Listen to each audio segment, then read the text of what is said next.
Alrighty.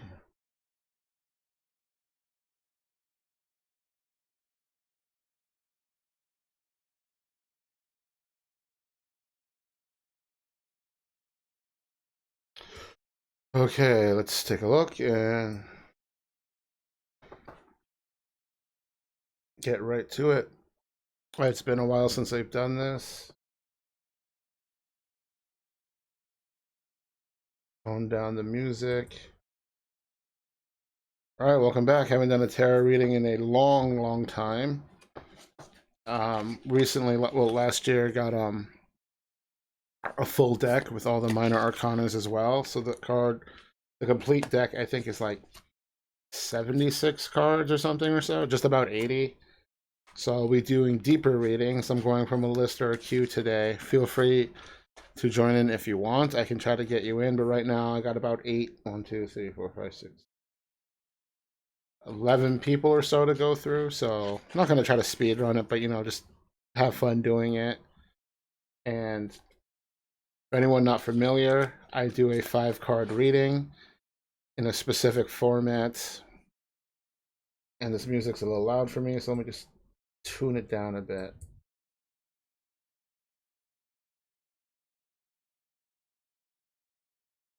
But the first card is a significant or singy factor for the start of your journey, or like in a video game term, like RPG, new file, name your character, hit start. The second card represents the obstacle or a bump in the road or cock block or something holding you back. Could be even be yourself that you need to kind of overcome in order to proceed. Then the third card will be positive influences, or GG, good job with getting over the obstacle and doing a dungeon, defeating the boss. You leveled up. You go into it. You go to town. You go to an inn. You heal. You upgrade your weapons and armor and skills and talent points and all that. The fourth card will be the near future, so we kind of fast forward to see where you're at in this game or journey.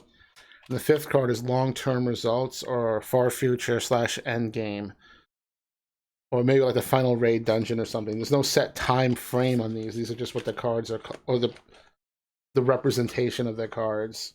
So it's not like you could get a near future, far future thing that could be, I don't know, minutes, days, weeks, months, years, decades, but we'll see how it goes. So first off, we got a reading for Pride Stuffer. I'm just gonna shuffle the cards. Write that down because some of these people I will be sending a VOD to so they can look it up. Let's see, we are in 13 minutes and 10 seconds.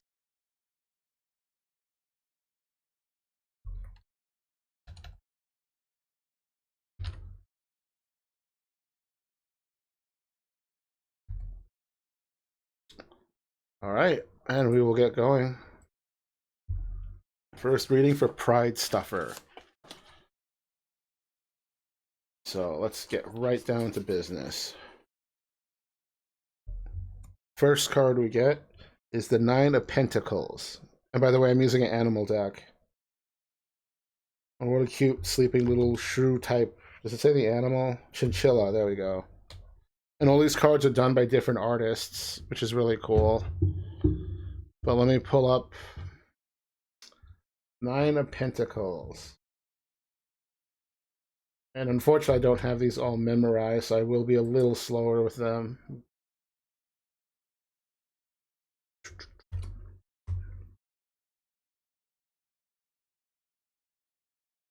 All right, abundance, financial success, and luxury.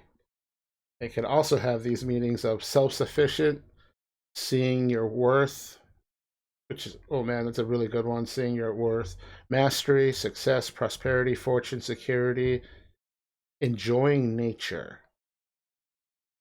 So more fruitful, I guess. Maybe things are holding you down, whatever, but maybe decisions you made come, pursuing more of what you want in life, whether it be hobbies, dreams, movies, just doing more with your life, I guess, that you want to do, not because society tells you what to do, but you organically feel like you're doing more naturally. You're going to feel, I guess, in short, the good vibes. So that was the start. The second card we're going to draw up is the obstacle, and that's going to be played in reverse. And if anyone doesn't know about tarot cards, when the cards are played in reverse, or like upside down position, they have alternate meanings. So the second card we get is Two of Cups. We got some cute giraffes, but it's going to be played upside down. So let me quickly pull up the cups and we'll take a look at what that means. Ooh.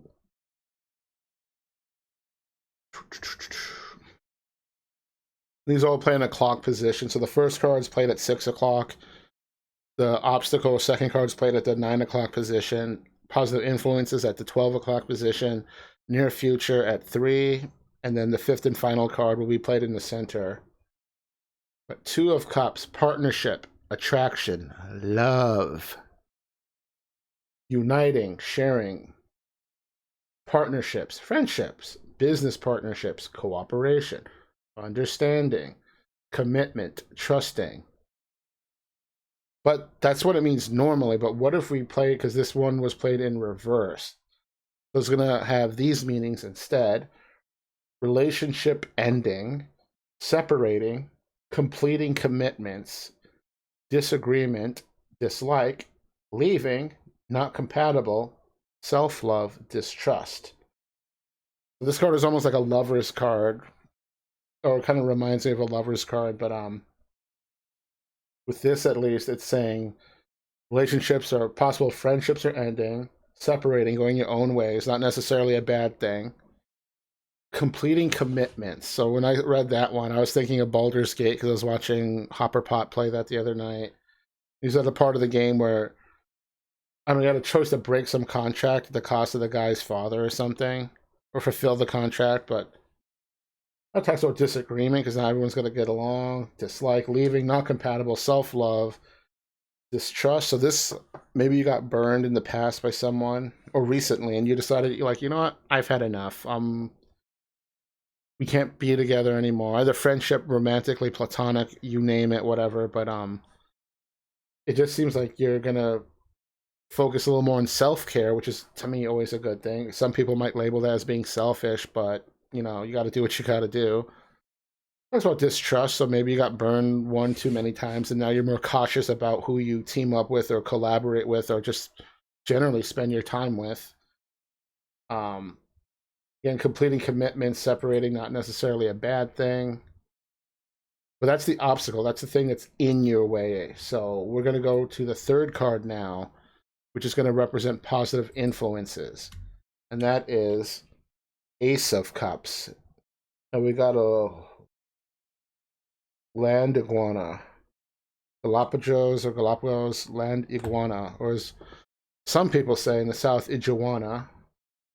That's Ace of Cups. So let's take a look at that real quick. And this part represents positive influences.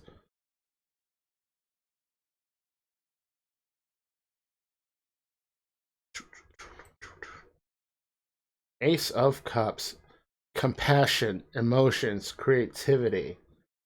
Ooh, that's good. I like the vibe of that. Renewed emotions, love, lots of feelings. Oh, baby.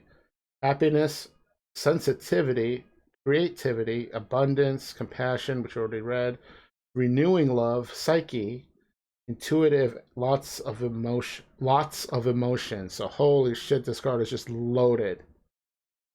So maybe after sorting out all the bad and culling the stuff, you know, more self-care, maybe through that, you know, you rediscovered a part of yourself that you didn't, not necessarily forgotten, but you were so busy doing all the things, and maybe your attention was with either projects, other people, getting by, everything. You just, I wouldn't say forgotten, but like at the back of your mind, it would be like, hey, these things are there. Now you're paying more attention to them, or they're coming to light more. As well, love. Maybe you're finding love because, you know, you went through hardships or breakups or friendships. Because again, love doesn't just always mean relationships. It could mean love for something. I mean, it's typically with people, but you know, it could also be for your passions or hobbies or love of things or your friends. Talks about being happiness, so that's really cool that you naturally being more creative and all that, and just getting through this is obviously going to make you more happy. It also talks about increased sensitivity. So maybe now you're more attuned with like your emotions and feelings, and you're like less numb to your surroundings. So you can read a room better, but you can also read yourself better. Or you're more, or maybe essentially you're more aware of your own sensitivity.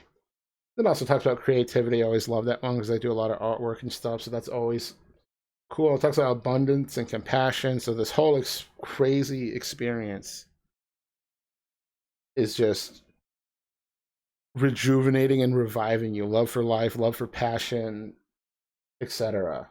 And you're almost jumping with joy or overflowed with emotions, good and bad, but mostly positive. Like I don't know, maybe like having a ratatouille moment, like in that movie Ratatouille, where the food critic had the ratatouille and then he remembered back to his childhood.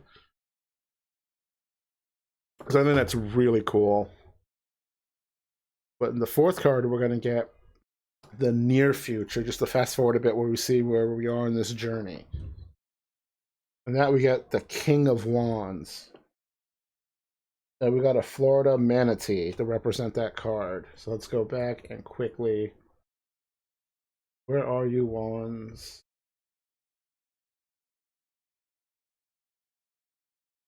King of Wands.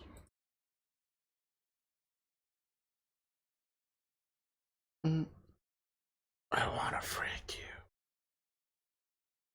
All right, a King of Wands. Natural leader, entrepreneur, respect. Almost reminds me kind of like the Emperor, but a little different. So, leader, strength, ambitious, independent, loyal, generous, professional, competitive, impulsive, do it. There's a lot of can do attitude, but a little slight caveat with that is it might be a little too impulsive to go and think less or strategize less because things are going so good for you. You're like, on to the next. It's almost like getting caught in a vicious dopamine cycle of executing and getting things done and getting good results. So just don't get discouraged if one of your many things don't pan out because, nothing's all guaranteed. There's bound to be failures here and there. But at least the card talks about being independent and strength and, really can do attitude. It also talks about being professional and competitive. So you're putting yourself out there in the world, letting them know your presence, and almost like not don't judge me, love me type of a thing.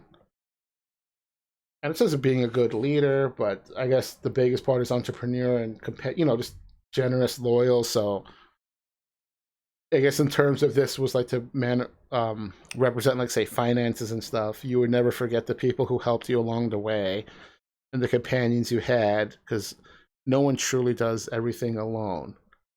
We all had help. Like when I went to my Japan trip back in 2016, oh, I got so many hookups, and it was, for me at least, it was like almost like a once in a lifetime opportunity. Sure, I was the one that bought the tickets and stuff and made, actually went and did the trip. But if I didn't have my friends and family supporting me, that trip probably wouldn't have happened. But very, very good card. Well, not good, not that there's good or bad cards, but it's just interesting because readings, how they go. Move these here. Look, fast forward to the long-term results, end game, far future stuff, and we get the devil. Oh boy, watch out for that one. Victoria Crown Pigeon is the animal that represents the devil. And if anyone familiar with the devil is, feels like the card normally is reversed. If that makes any sense, but we click on it and we'll get right to the devil. So all these cards talked about success, breaking up, leaving people, reuniting, getting more ambitious and more creative and happy. But then there's also talk about good leader, entrepreneur, and stuff. And now we get the devil, which means addiction, sexuality, and attachment. So negative thinking, temptation, dependency, unhealthy attachments, fear, greed, unhappy, and limiting beliefs. So I treat this final thing is more like kind of like a warning saying, hey, you got really good, don't get cocky or ahead of yourself. Or I should say, massively full of yourself. Or don't develop an ego because, that happens with a lot of people. But maybe the addiction is the dopamine and serotonin, just the feel good vibes of succeeding, being wanted or popular, and doing all the things. Talks about sexuality, but that could mean many things. It could mean having them urges. It could talk about coming out, your own sexuality. Um, let's see. It also talks about attachment, so maybe you get attached too much, and unhealthy attachments, and dependency on external validation. It's almost like in I don't know a good analogy. Maybe the artist guy from Persona 5, where he ran out of ideas and he's taking in students who are essentially stealing their artwork because he had this image to uphold of being a really good artist, but he was like burned out and everything. But talks about temptation, so maybe because you're doing so good, or you have a lot of momentum like a runaway train or something, that you might be easily fall into more temptation or make, I would say, not bad, but like worse decisions that you may not normally make. And then also the card talks about fear and greed. So maybe you're afraid of losing some fame and fortune, or like, like just afraid to lose some of it. So it starts creating these negative thinking and spiraling loop of limiting beliefs and feeling stuck because maybe you peaked so high you felt you plateaued, and maybe you feel like you can't go any further, even though it might be just a temporary setback. So I don't know what's going on in your life, or what all the nitty gritty details are, but maybe these cards are saying in the long run you're happy now, but maybe not as much later. So I don't know what you got in the back burner, what you want to do, but just advice or reading your script. I wouldn't say this is fortune telling, but it's like, I like to think of tarot cards as reading someone's story or looking into like their soul, and I just read it. Or like there's as if the human soul or whatever is like a script, and I'm reading from the script. Good thing is we can change our scripts and stuff and just be mindful of stuff. But with these tarot readings, I also like to do a quick oracle card, which is a one card reading. It's separate from the tarot reading, but it complements the cards like a fortune cookie. So we get the mirror, which just says appearance. So that's, haven't gotten that one before. But maybe it's how you perceive the world, or how the world perceives you, or how you perceive yourself. So it's like, just don't lose sight, I guess. Or this like StarCraft or Command and Conquer or any RTS game. It's like stealth detection. But it talks about a mirror and appearance, so it's how you see yourself. So that could also correlate with like the devil of developing this ego. And you're full of yourself, you have to stare at yourself in the mirror, and you're like, "Damn, I look good" or something. But that is the first reading for Pride Stuffer, and we'll get to the second reading in a minute. Quickly shuffle these cards.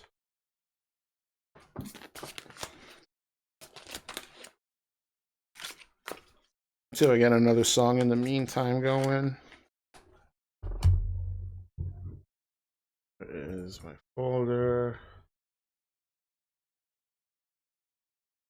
Put on some Darkest Dungeon 2 title screen loop. Where's 82?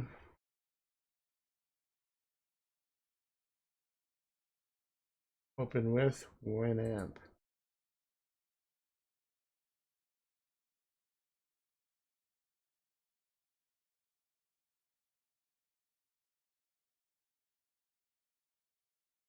Okay, just gonna shuffle some more, and we'll get right on to the next reading.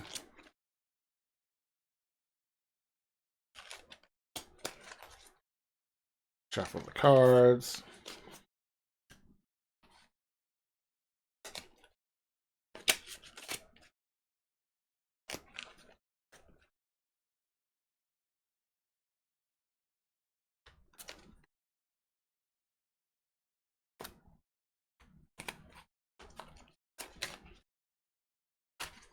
Alrighty, let's see. We are 30 minutes, 35 seconds into this. Let me just timestamp it.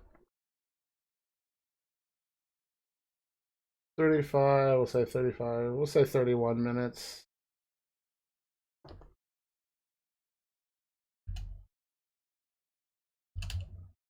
This is for a Chadness cookie. So we're going to jump right into it. And anyone who's confused, or not confused, but wondering how I do this, I explained during the intro of how I do the readings and everything. So I'm just going to, this one should be a little faster because I'm going to jump more right into it. Still take a little time to decipher and discuss the cards and meanings, but at least the rule set or how I go about it has already been done. All right, start to your question. And none of these have a specific question in mind. These are just open blank readings for people, like how you doing now? What's going on with you now? Sometimes I'll do specific questions, but this is more of a open general reading for the person. The first one we start off with is 10 of Pentacles. And we got a nice little Sheltie. I'm assuming that's a type of dog. I'm not too familiar, but there you go. And let's go over to Pentacles and take a look. Pull it up here on my computer. 10. If you would like to click that, would be great.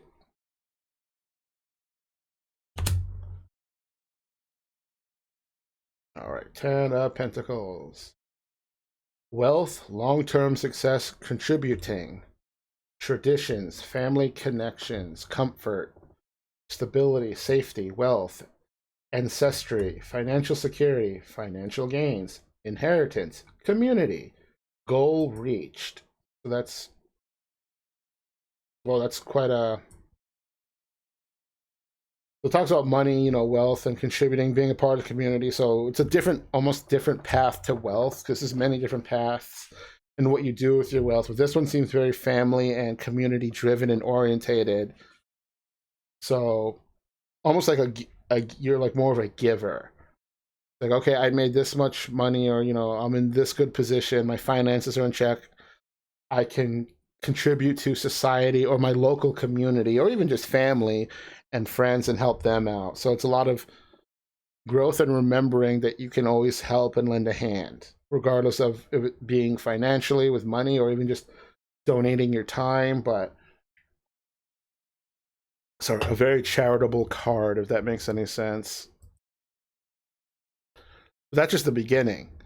So the second card is going to be played in reverse, and that's the obstacle. And that, again, I play in reverse, and we get Ace of Swords. And we have a Timberwolf as the animal representing that, but it's in reverse. So let's go to S words and go to Ace and see what it comes up with. I do not have a rule book, so I'm just going through the websites that define the cards. Ace of Swords, success, ideas, clarity. That's what it means normally, but what does it mean in reverse? Confusion, weighing things out, rethinking things, obstacles. Funny because this second card slot is the obstacle. Harsh words, bully, victim, delays, unclear, misuse of power, and unfair. So, maybe you, corresponding with the first cards of being charitable and everything, maybe you've been misusing your powers, I guess. Or in this case, maybe money, maybe you've been misguided, or maybe things haven't turned out the way you thought they would, and now you feel obviously confusion, you're rethinking things, weighing things out more because you're maybe second guessing yourself or thinking more about your actions and their potential consequences. So it's like the card's really making you stop and think more about, I guess, your actions and what you do. But then the card also talks about being a bully, but also being a victim. Unclear, so everything's very clouded and a lot of uncertainty, I guess. Again, it talks about being unfair and misuse of power. So maybe, not that anything is technically right or wrong, because everything's a made-up concept, that maybe you're not doing what you should be doing in a sense. And I don't mean that because, should's a very, I think, asinizing word.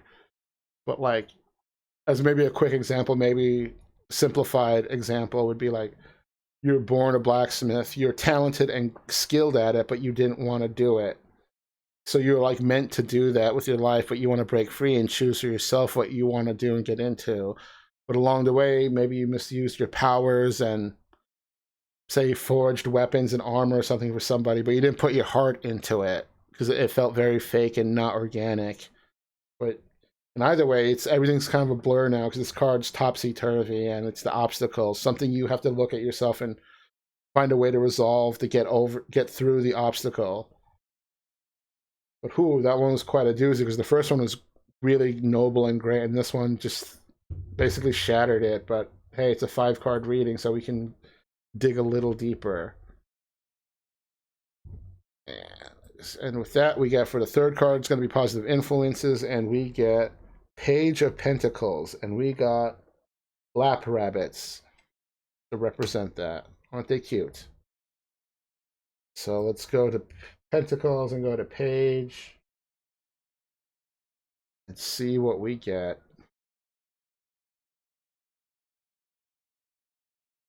Page of Pentacles, manifesting comma, financial opportunity, comma, skill development, productive, new discoveries, being careful, good financial news, eager to learn, educational opportunities, thrifty, determination, patience, building a solid foundation, new business, financial income, creating success.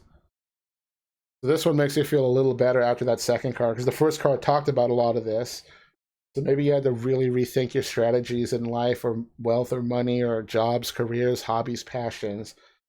But it sounds like from doing that and getting through it, now you feel like even more embiggened and emboldened or empowered to do more. It's almost like you just needed to self-reflect for a bit and now you're better than ever. Or in Dragon Ball Z terms, you went Super Saiyan 2. But I like how it says being careful, new discovery is productive. So maybe you got new passion projects you're into, new well, let's tilt the camera a bit. Just overall, maybe you know more of what you want to do in life and what you do and don't like and what makes you happy, what you want to pursue, what you think might be cool. So it's like the world is your oyster kind of a thing. So that's really, really cool. Now we're going to get to the fourth card, which represents the near future. And we get 7 of Wands. And we got a nice little boar there. Little battle boar. What kind is he? Wild boar piglet. So let's go to 7 of Wands and take a look at that.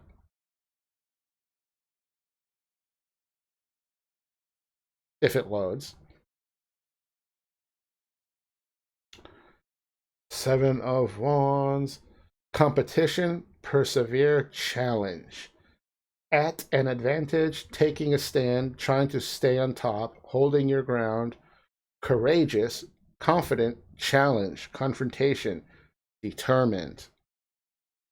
Ooh, so maybe there's another challenge coming up, but here it's all about persevering, standing your ground. You're up for the challenge, standing your ground, being courageous and confident in your own work and self-worth. So maybe you picked up a skill, maybe you got a better position at work or like a promotion, a higher, job, something more prestigious, and now, not out of fear, but more out of you deserve this. You're not letting go without a fight. You're going to make your presence known. You are worth it, and you have a lot of confidence built up in this. So it's like not necessarily inner struggles, but you know your own worth, and you're willing to fight for that, your own self-worth and validation. Not that you're fighting anyone, but more metaphorically and symbolically. It also talks about taking a stand, your added advantage, persevere, competition. So there might be people around you. It could also be good, healthy competition, but you're just more motivated to do more,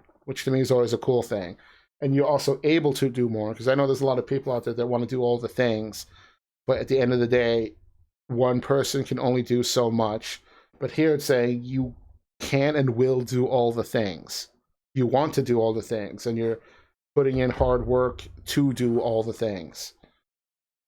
That's pretty dope. So we're going to get the fifth and final card of the reading and go to the long-term results or far future. And we get King of Pentacles. And we got Emperor Penguin. Cool. So let's go down to Pentacles and go to King.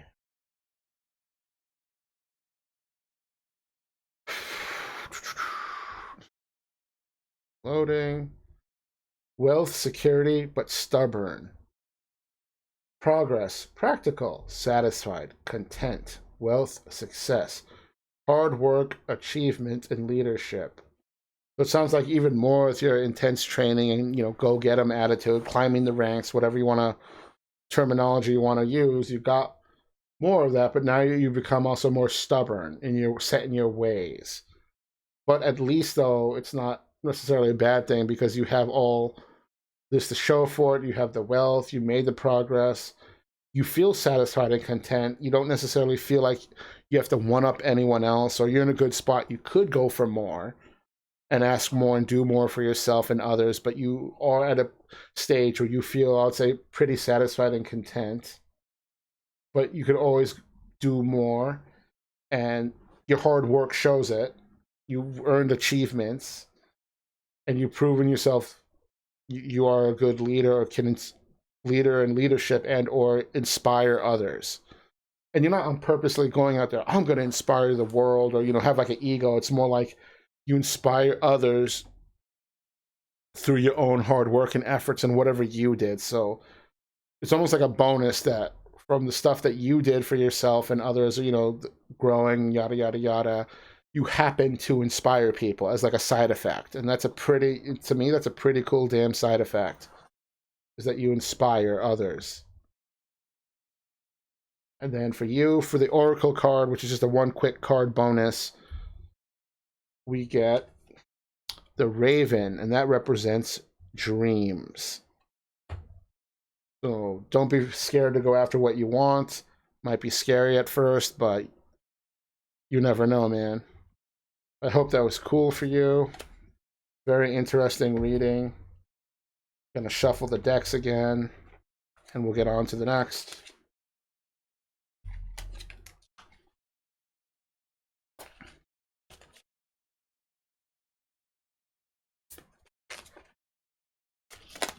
These cards are pretty new and glossy, so it's hard to shuffle them. So I'm just trying to shuffle them a little extra to make sure I really, do get something with them.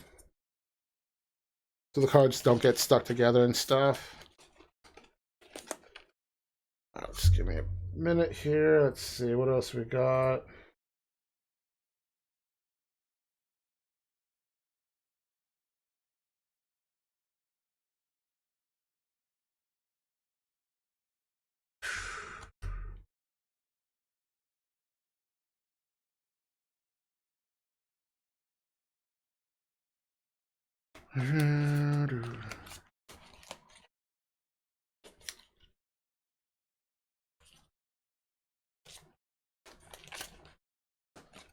Now that should be some good shuffling. Let's see, there's another song I can put up.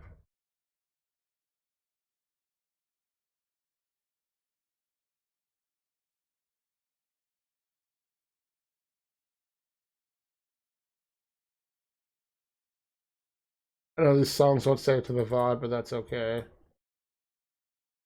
For my entertainment. Makes it a little more fun for me too.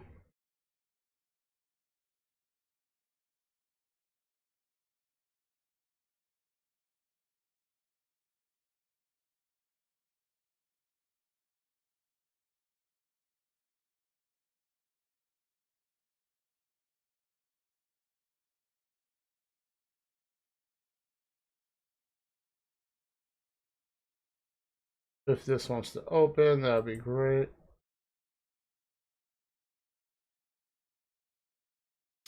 Okay.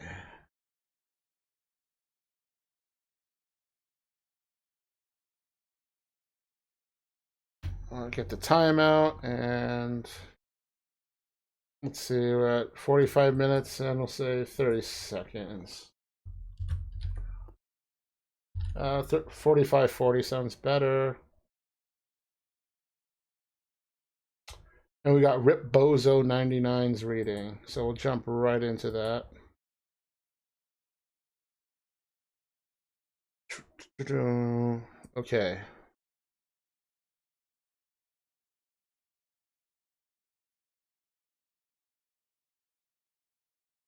Okay, we're going to start, and we get the Hierophant, which is represented by a sheep.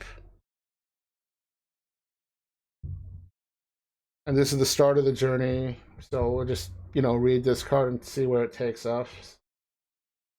The Hierophant, it talks about being different. You're in control, master of your destiny type of stuff. But let me just quickly pull it up so I can get you a more accurate description.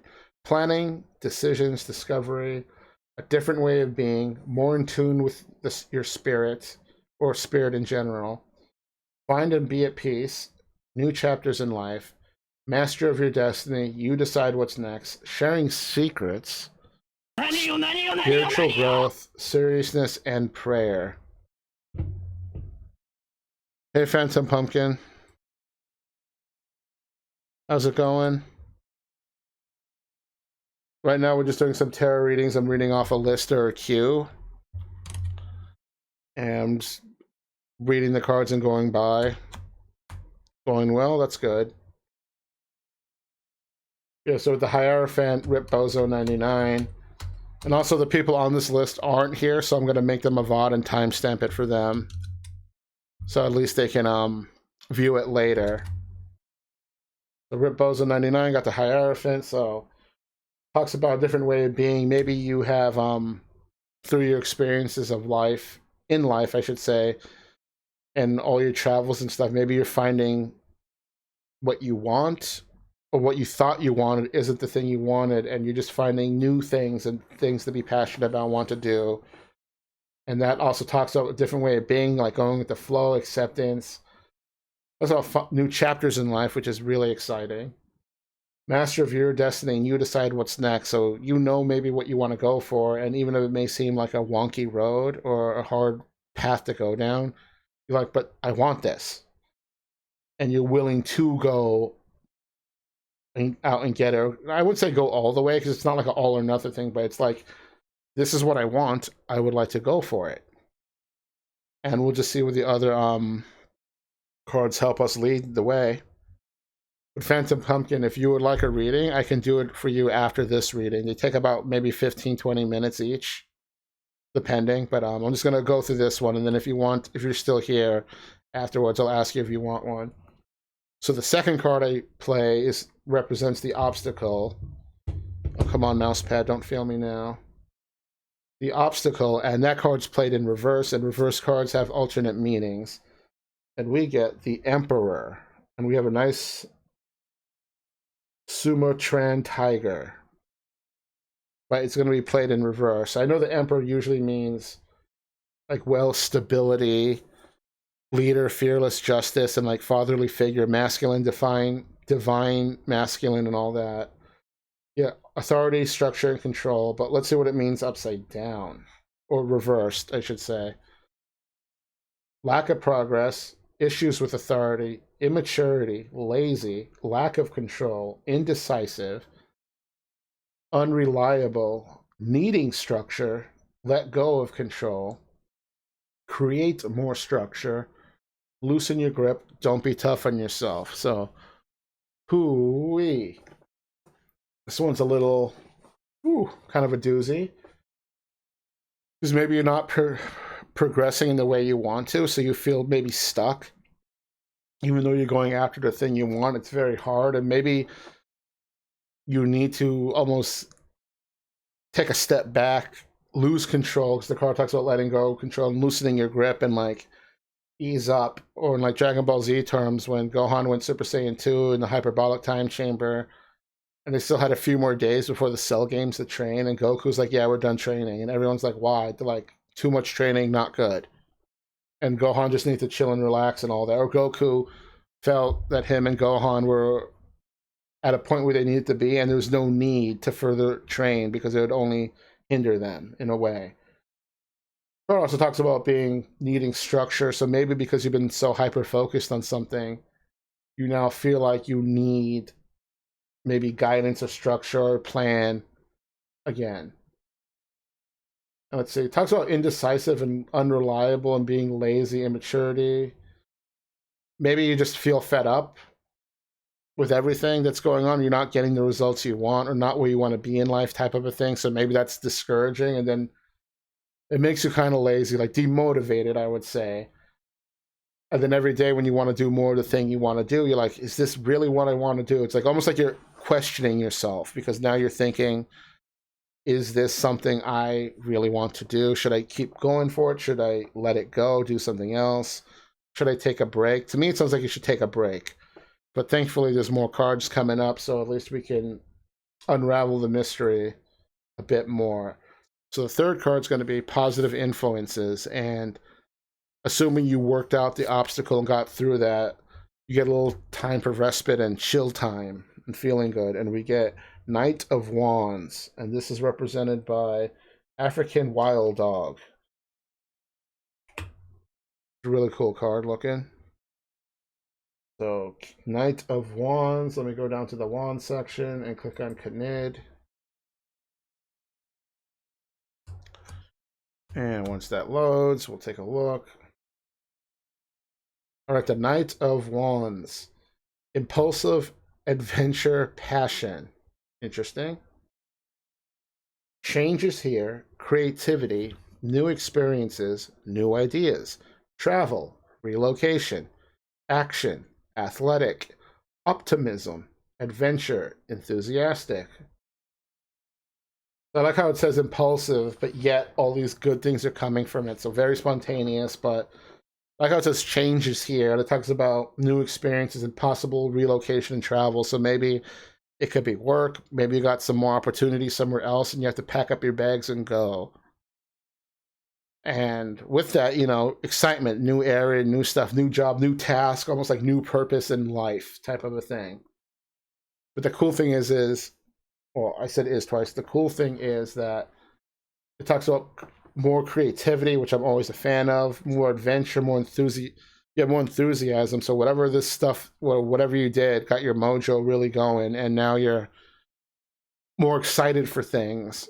Maybe you reached your goals. Maybe you achieved something. Maybe got a new job, a new house, or something, new relationship, or just something to really rekindle the fire for all your passion in your life. Either it be another person, could be hobbies, it could be an inanimate object. Who knows? But it just looks like cool stuff is coming, and new ideas, and again, creativity is always, to me, is always great. So now we're going to fast forward a little bit to the near future and see where we're going with this whole journey, and we get the sun. And what animal is this? Part of Megan. I don't know what that is, but sure. Why not? Let's see. The sun is a very happy, happy, happy card. Usually talks about vitality, youth, success, happiness, creativity. But let's get down to the list of what it is. Fun, success, and vitality. Renewal, light, warmth, innocence, growth, development, positivity, optimistic, pleasure, creativity, hope, and happiness. Because the last card, Knight of Wands, talked about being having creativity and being optimistic. So I think this is even better because it's more of in the right direction type of a thing. That you're growing, you feel not content, but you feel like the progress is being made. Your happiness goes up because you're doing more of the things you want to do in life. Better opportunities. Talks about success. But I guess the renewal is the biggest part.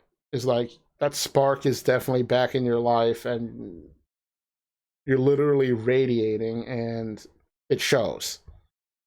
Either through wealth, success, happiness, money, creativity, you name it.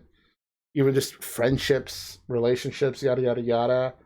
It's all going up because of these struggles you had. But you went, I don't know if it took a gamble, but you went out on a new experience and travel more. So maybe you'll find more of your own meaning during your travels. Now we're going to go to the long-term results, or I don't like to say far future because that makes it sound far off. I don't, but yeah, well, the long-term results, and the final card is Knight of Pentacles, and we got a nice red panda. Let me go down to Pentacles again real quick and go on the Knight. The Knight of Pentacles. Hard work, productive, but yet perfectionist. Good things take time. Know your value. Go for the treasure. Progress. New experiences ahead. Patience. Security. We already said hard work and perfectionist. Planning. Productive and loyal. So, again, maybe this is referring to a job where you try to get promotion or something and they try to underplay you, undervalue you. So it's like, no, you put in the work, you're skilled and proficient at your job, you're confident, you know your worth. So that could even mean possibly taking a hike, leaving a job and going for a better, or pursuing a better job. Like I said, go for the treasure, progress. I don't know why that just go for the treasure is a really cool term. It's like go for the goal. You know what you want, go for it. But you also know good things take time. Nothing happens overnight. Talks about planning, so your strategy of putting in even more practice and whatever have it could be games, hobbies, passions, even people or your work, but you have nonstop forward momentum of rising or becoming a shining star. So it's like you keep on going, but the more you plateau, it's going to feel more stagnant, but you still have ways to plateau more and shine even brighter. It just might take even more timing, but it's basically saying nothing's going to hold you down and nothing's going to stop you now, except for maybe time. But even if you put in the time, then you level up and stuff. So it's literally, it's going to sound cliche, all up to you. You are now your biggest own obstacle. All right, with that, we're going to get a bonus oracle card, which just has a random cool meaning, a little cherry on the top, extra fun.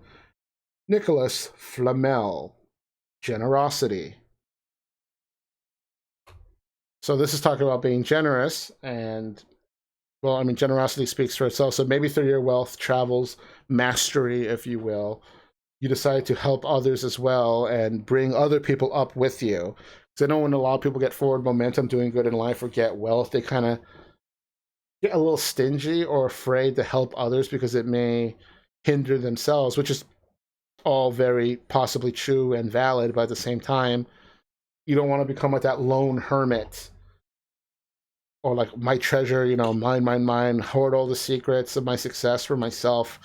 This is saying more like you will spread the joy and wealth and even possibly help others. Or if you don't directly help others through being their friend, listening to them, money, financially helping, whatever, you'll inspire others. So either way, no matter what you do, you're going to be destined to inspire and help out others. So even if it's passively, intentionally or not, you will be inspiring. So that was pretty cool. Let's shuffle the cards again and get right to Phantom Pumpkin. Did you want a reading?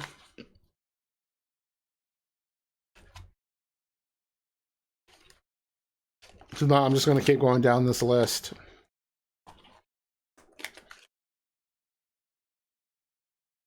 Also could change the song. I got a better camera setup sometime.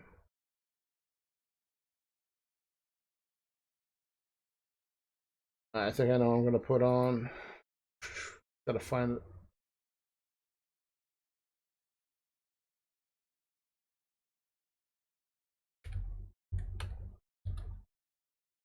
Let's see, mix songs. Shuffle a little more and we'll get to the next.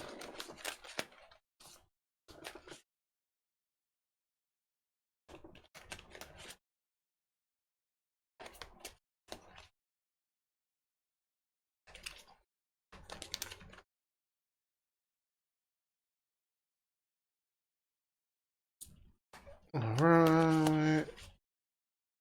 Quickly get the timestamps going. 1 hour, 45 seconds, we'll say.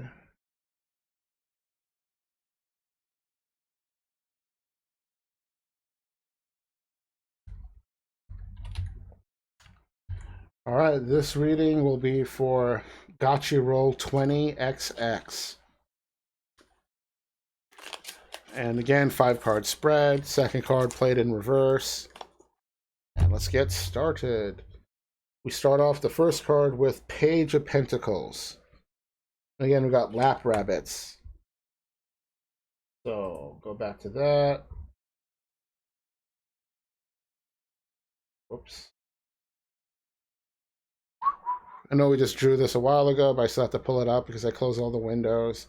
Manifesting financial opportunities, skill development, productive, new discoveries, being graceful, good financial news, eager to learn, educational opportunities, thrifty, determination, patience, building a solid foundation, new business, financial income, creating success.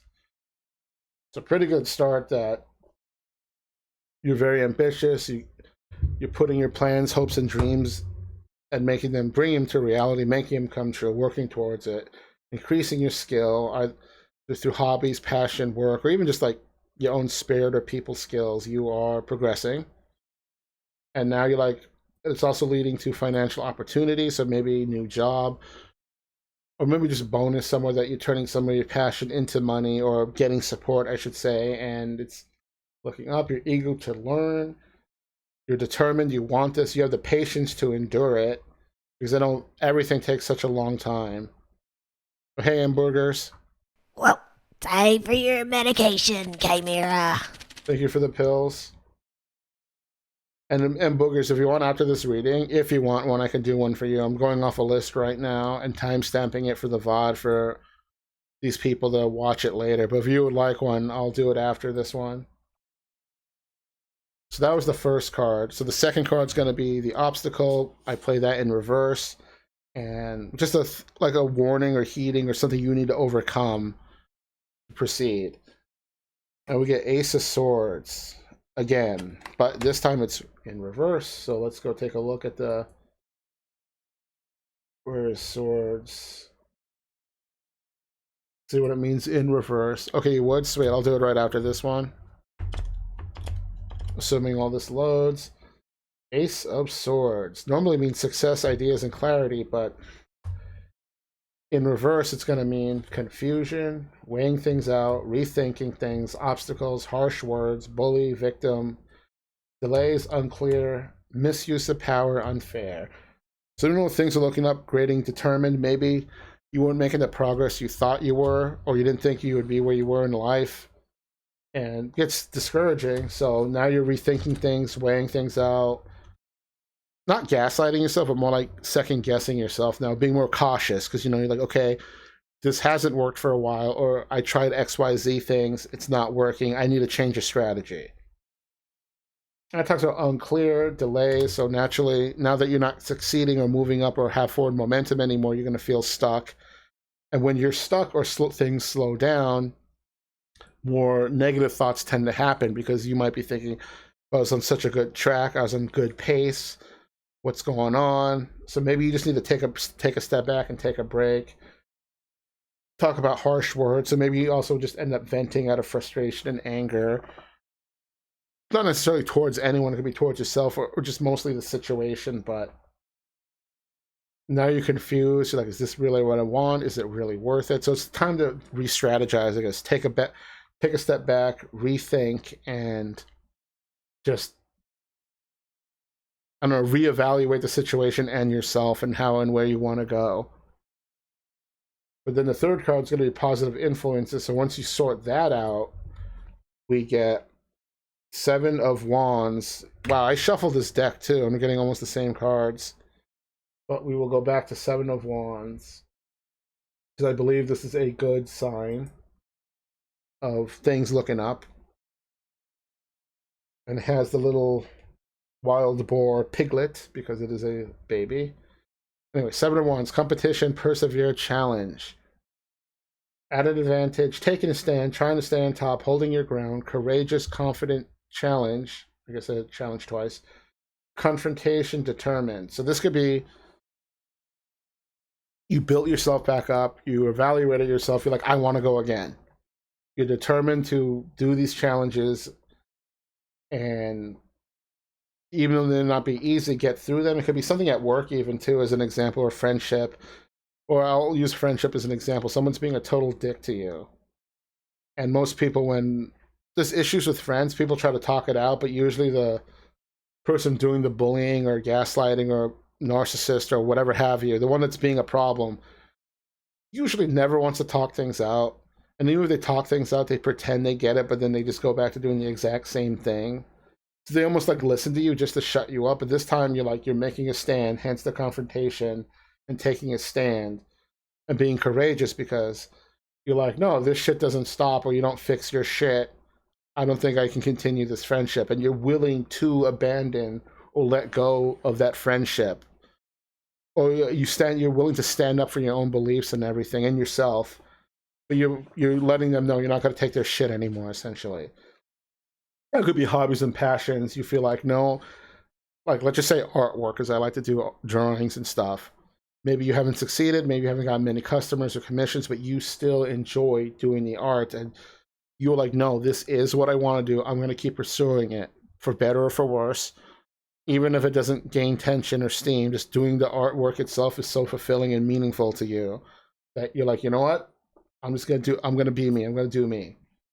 Even if it's going to be a harder road in life or more challenging, you feel more free. But those are just some examples. So we're going to get to the fourth card, which is the near future. And we got 10 of Pentacles with the Sheltie. Pentacles is always referring to wealth, I believe, and stuff, and like finances. Let's go back to Sheltie. Wealth, long-term success, contributing. Traditions, family connection, comfort, stability, safety, wealth, ancestry, financial security, financial gains, inheritance, community, goal or goals reached.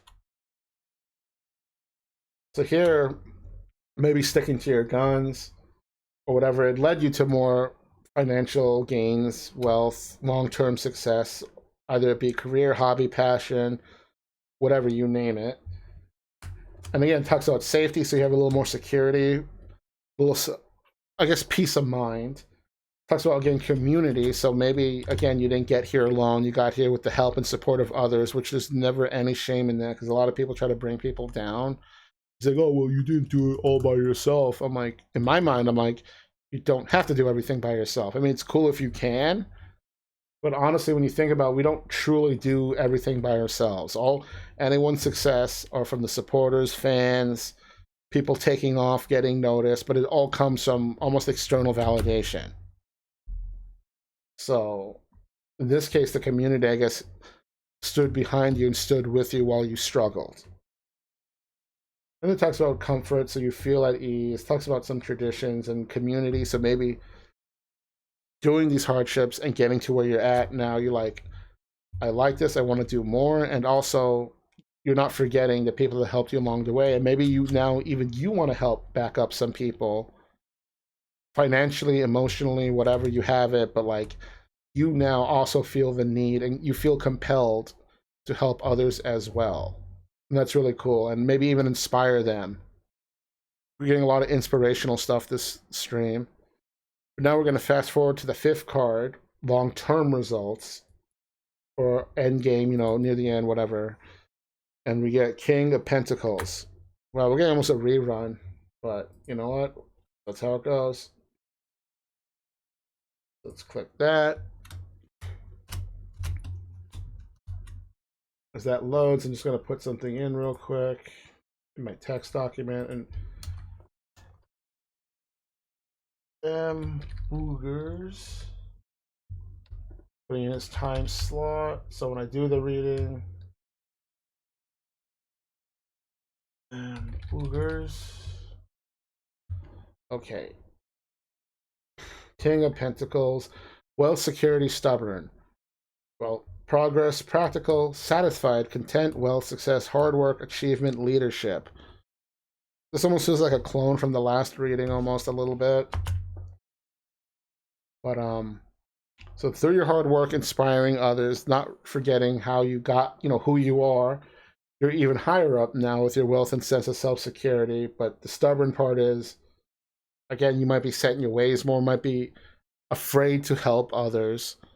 But you know, you still have to be aware that people might be out there to take advantage of you. So you're going to be more selective, I guess, of maybe who you help, either it be financially, emotional support, physical support, whatever. But it also talks about being content. So maybe you got something you really achieved or what you wanted in life, and you're like, I'm content with this. I can move on to the next challenge and on to the next hobby or passion that you want to do. Not that you're abandoning it forever, but you feel like you're in a good spot with it. You feel comfortable.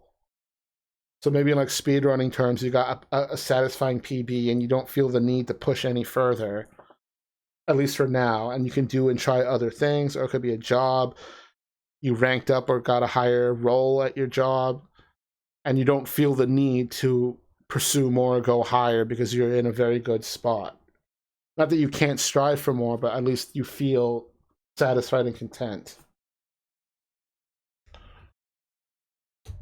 All right, and then with that, we'll get a bonus oracle card, and we get the dog, which represents loyalty. Where's that? Put that over here. So, dog, loyalty. We all choose who we're loyal to, because when we look for a lot of companies, people think we owe it to the company because they're paying us. I'm like, yeah, they're a paycheck, but if they're not treating you right or being loyal to you, it's like, why would I be loyal to my company? And you should be loyal to yourself first. People say that's selfish. I call that self-care, because you got to look out for number one. And how can you help others or pursue more if you can't even help yourself? So just remember, we choose who we're loyal to, and there's no obligation. It's because we want to be loyal, not because we're being forced to be loyal to anyone.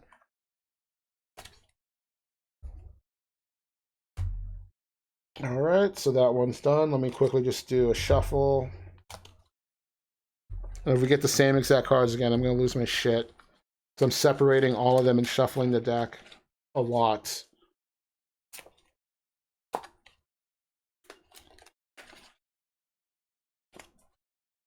So we will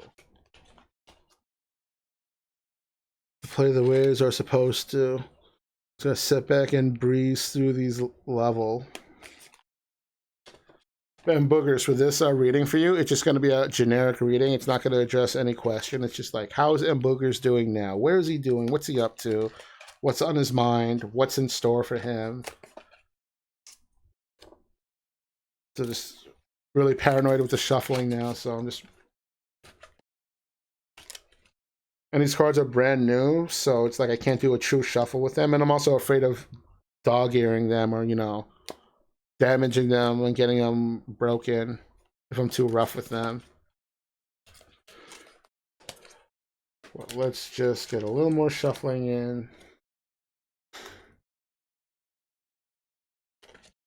These cards are weird. They're like holographic on the back, and there's textures and bumps on them at the casinos. That is true. I've seen those in the casinos. No, these are not the ones I did. I bought these at Anthrocon last year. It's a furry con in July 4th weekend. And I saw it. I'm like, I want it. I looked at a few of the cards. I was just like, holy fuck, a complete terror deck. I want it. Because most people, including myself, we did a deck, but it was only the major arcana, which is 22 cards. So the deck I bought is a complete deck, which is 76 cards. So I feel like the readings can get a little deeper and more nitty-gritty now. But naturally, I don't have them as memorized. I don't have a physical book for the translation. So I have what the cards mean basically pulled up on a web browser tab. But pretty much it's bigger deck, potentially deeper readings, I guess, if that makes any sense.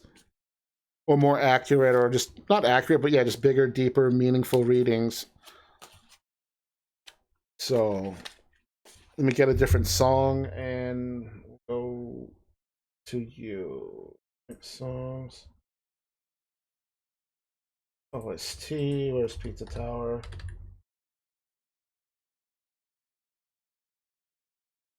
Gonna do the secret level themes.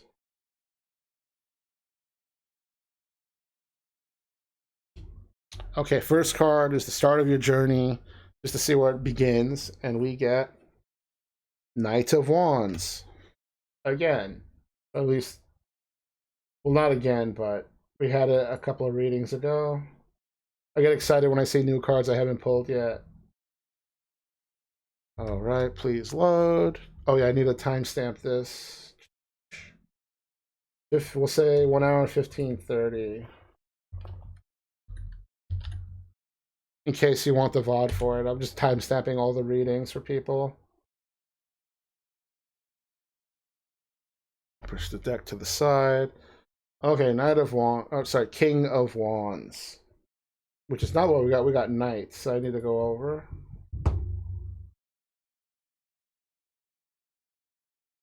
So, and these animals are African wild dogs. Not quite a hyena. It's a type of dog, but it's pretty much kind of like a hyena, but not at the same time. All right, impulsive, adventurous, passion. Changes here, creativity, new experiences, new ideas, travel, relocation, action, athletic, optimism, adventure, enthusiastic. I thought it was a campfire. Oh no, it's Welcome to the asylum. Enjoy your stay. there's two dogs playing. There's one like it looks like he's pouncing the other one. You see his little tongue sticking out, and there's the head and the ears. Head and the ears, the tail. They're like a tree. Thank you, follow. But the card packs are being impulsive and creative and passionate and stuff. And it all sucks. I wear glasses all the time because me and my family are born with stigmatisms. But I didn't officially start, I guess, wearing them like all the time or getting them. I got them when I was a teen. Didn't really wear them, but then it got to a point like, okay, I need to see. So maybe like when I was like 20 or something, I finally started wearing them all the time. Reading, really? Oh, okay. Mine are just like either I want to see or I don't. I mean, I can function without them, but if we're reading or properly, like, I can't. I wouldn't drive without them. But when I go fursuiting, I do take them off because they fog up, and I put on the animal mascot head, the fursuit head. So I'm semi-blind, but it's whatever. Oh, mine are just for reading. Okay, that's good. So it's better to read because you want to be comfortable. You don't want to be straining yourself or getting annoyed or exhausted just from reading without them. Because I know some people get prideful on that. But anyway, you're impulsive. Maybe you want to try and do all the things. Talks about passion, which is always good, pursuing your passion and being more adventurous. And, new experiences, changes here, creativity. So I don't know if you had something on the back burner or not, but maybe there's something you want to do and you're like, you know what? I kind of want to go all out on this. And it could be possibly a new something you just saw sparked something inside of you or made you want to pursue something much, much more. And is it a new thing, old thing, maybe something reminded you, but talks about optimism and taking action, possible relocate and travel. So I don't know what's on your plate or on your mind. Or maybe during your travels, like say you went on a vacation to another country or something, you saw something and you're like, dude, I want to do that. Legos, travel. But this is just a start, so let's get to the second card, and the story will kind of unravel itself a bit more once we get a little deeper into this. All right, second card is the obstacle, and I played that one upside down, so I have alternate meanings. We got 5 of Pentacles, and we got the Munchkin cat. Oh my god. Look at that. But little Munchkin cat's going to be upside down. Let's go back to Pentacles and go to 5.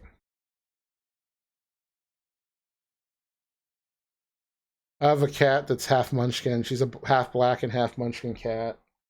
The face looks a little pressed in, not all the way. But well, good thing this card's in reverse because normally it means lack mentally, worry, and poverty. But since it's in reverse, it means having faith, improvements, financial improvements, recovery, better health, hope, and relief. So doing passions, your adventures, your outgo getting, and now things are improving. Maybe you're a little better, maybe you're hurting a bit or something, but you just feel more renewed faith, hope, and relief. You're having fun, things are improving. So whatever it is you're doing that's getting your mojo going, it's going in a good direction. I am on vacation now. Oh shit. And you're hyper. So something during your travels is making you spark something really good. And now it's just like, yeah, you're like, I want to do this. Or do more of it or be more creative. But either way, it's leading to better mental state, I guess, and even possibly physical state, because naturally when you get happy, jazzed up, or excited, your body, you just feel better when you're vibing and when you're into stuff. So very good, because the card normally played feels like a reversed card. But since this was in reverse, you get, I guess, in this sense of this card at least, the positive meanings. So it's like, yeah, don't cheat. But so we're gonna go to the third card, which represents positive influences, and we get the Magician, and we got white tigers to represent that. I know this card talks about manifesting, master of your destiny. What else? Manifesting, planning, improving your skills. But let me quickly just pull it up. The Magician, manifesting, planning, and power. Mastery, achieving goals, visualization, new skills, self-confidence, step into your magic, knowing that you are magical, you are the conduit, step and tap into your power. The biggest one of this card that I like is direct your energy to what you want. So, holy cow, you're really into what you're doing, or you set goals and you're like, this is it, this is the next thing I want to do. And naturally, you're going to feel good. You're going to feel more confident because, again, I know people try to do stuff and they're uncertain or they give it a shot. They're like, oh, yeah, I'm kind of into it. I'm not knowing what they really want to do in life. But this is something you're like, no, I want to do this. I'm going to set out and do it. And, well, you're going to do it. And the biggest thing is you're directing your energy to where you want. And again, it's your decision. I mean, I know people could influence you, encourage you, discourage you, but you're like, not that you're putting your foot down, but that's what it almost feels like. You're like, I'm doing this thing. It's going to be great. Even if it sucks or other people don't like it, I'm doing the thing. I do what I want and don't care what other people think. Good. Unless it's something really bad. As in illegal but, not going to shit on your cornflakes. Okay, the fourth card is going to be, it's usually positive. I'm a teacher. Okay. The fourth card is going to be the near future, and just fast forward a little bit to see where you're at, what's going on. We get King of Wands, which is a Florida manatee. Go back to Wands.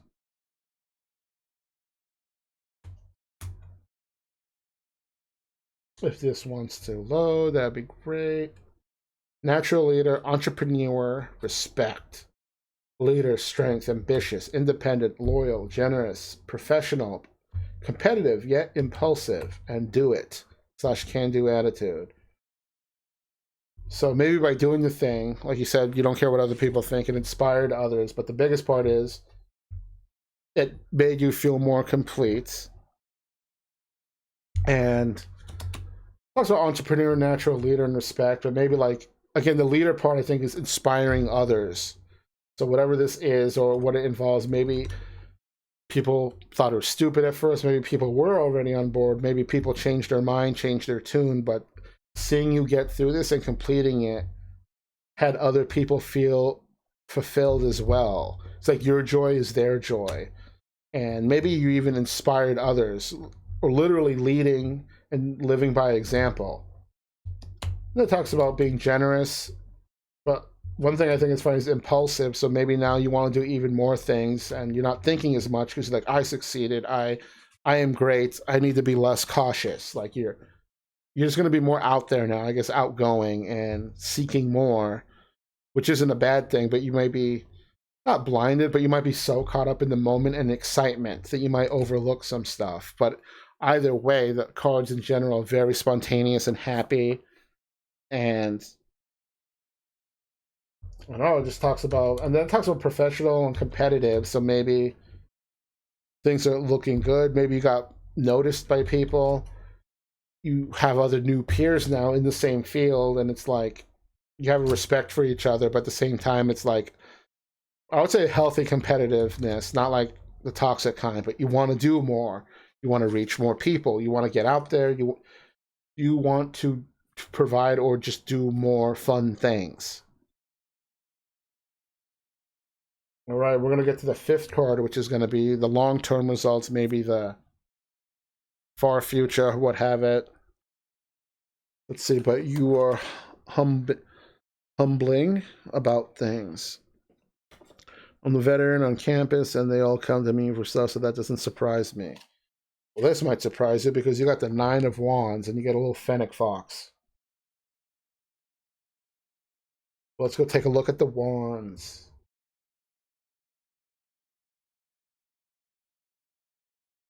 Yep, 9. Number 9. All right, 9 of Wands. Faith, patience, faith, persistence, and courage. Standing up for your beliefs, on guard, final challenge, whoa, protecting yourself, strength, determined, wounded warrior. Yes, and if. I agree. So let me close the window real quick. So this, it talks about having faith and courage and being persistent. So you're going for more. Maybe things are getting a little harder and more difficult now, but you're still on the path. You just, it says the final challenge is coming up, maybe the big hurdle. But also talks about being a wounded warrior. So maybe it failed a few times, and maybe you got hurt by someone or something. And you got to keep that in mind. But at the same time, getting burned by people or whatever, it helps us remember not to take other people's shit. Or like, fool me once, shame on you. Fool me twice, shame on me. So you're more aware. And then talks about having the courage and persistence to keep just doing what you want to do, and having faith in yourself and the strength. But also talks about protecting yourself. So that's a big one, that you're going to be more aware, you're probably more at a spot in your life now to know what to avoid, who to avoid, or not make yourself too vulnerable for people to come in. And it's not necessarily with weapons, but it could be with words, emotionally vulnerable. So it's like basically, like, even though you said the school vet, it's like you're the veteran, the war veteran now. But at least it says the final challenge is coming up. So it's also like Dragon Ball Z. You're training now for an even bigger challenge to complete. And that's going to take, strength and courage and being determined. Whether you succeed or fail or not, you're going to give it a really good try. And I don't know where that leaves you, because let's see what you say. That's okay. My heart found my soulmate, but it's okay. Maybe it's not what it means. I do that, and others protect that is with knowledge. Interesting. I'll run for U.S. president. I mean, you could if you really, really want to. With everything is just leading up to the final challenge, or like the final, or a big raid boss in like World of Warcraft or something. It's like, okay, we're going to Naxxramas, boys. Get ready. Learn the fights, gear up, and the whole raiding fun. And now we're going to do the bonus oracle card, just a little extra. And we get the B, which represents hard work. Which I do like hard work, but I feel like the phrase is... it's become toxic because people expect hard work, but then they don't want to reward the hard work. And especially with physical labor stuff. Hard work is great if you're passionate about something and you're doing your own creations and hobbies and interests. But if it's for like a company, yeah, you can work hard for them, but you got to think more about your body, your physical and mental health. So I'd say it'd be better or more efficient to work smarter and more efficiently.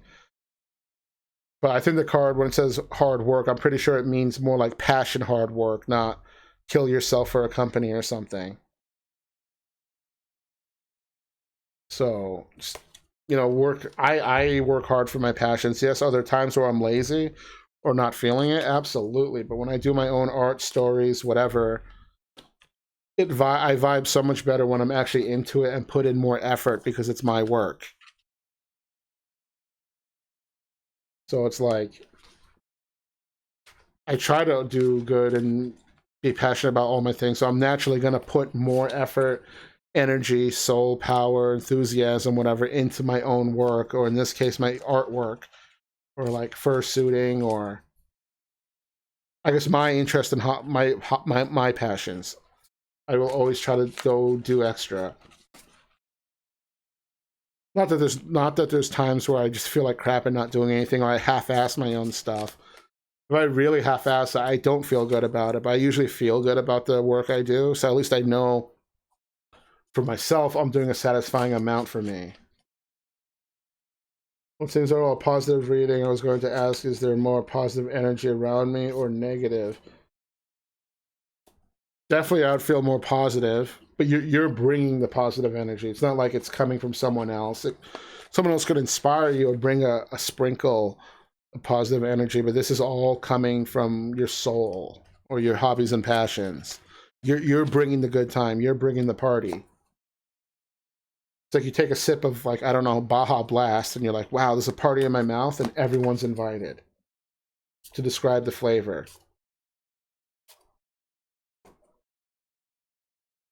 Could be positive spirits around you, I'm not sure, but I feel like this is coming from you more through your craft and hard work and dedication and passion.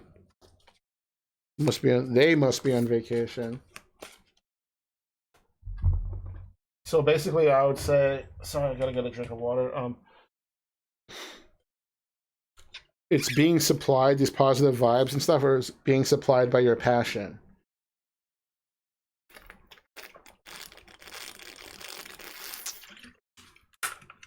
Ugh. Ugh. Well, time for your medication, More Chimera. pills for Chimera. She will thank you greatly. I always appreciate it. Oh, weird. I didn't do the super trivia. Is Silent Bot? Yeah, he's in my channel. Okay, that's weird. Let's see. How many bits did you do? Okay, that's gonna get. We'll do super trivia. We'll do 4. It's supposed to do a super trivia, I think, for every 100 or 50. I don't remember. But here we go. The historian's land abandoned this letter from the Semitic symbol for an open hand in favor of the sea. If you want to answer that, you just do exclamation point SA space answer. So kind of like here, but without the exclamation point. I mean, without the quotation marks.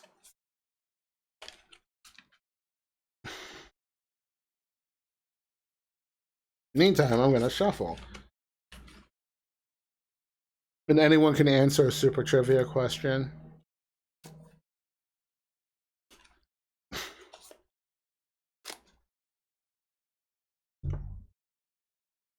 Sorry, incorrect answer was K. 3 more coming up. Category is animals. The spotted species of this animal is known in the southern U.S. as the hydrophobia cat. Is that a bobcat? I don't even know, but I'm gonna see. Say bobcat.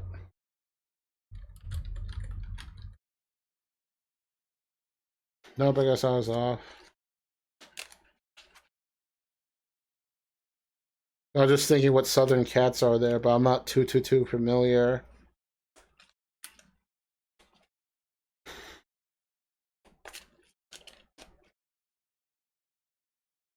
Skunk? Wait, whoa, what? Maybe I read the question wrong. The spotted species of mammal. Oh. Okay, I didn't know skunks were considered spotted. That is snack A. 26 seamen perished when this battleship sunk by an explosion in 1898.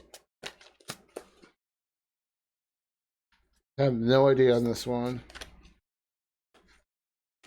Pepe Le Pew, that's why he likes cats. I thought the whole joke was he couldn't tell that the cat was not a skunk and he thought it was a skunk. Change the music for the next reading.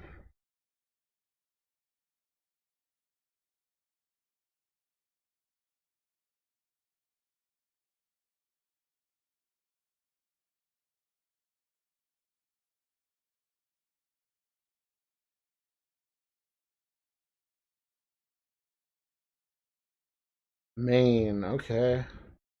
Last one, category 20th century authors. The Ragtime author, initials stand for Edgar Lawrence. Have no idea. I gotta, let's see, 1 hour, 36 minutes.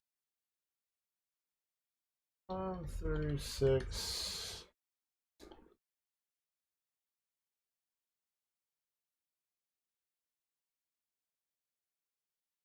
I would just say 137.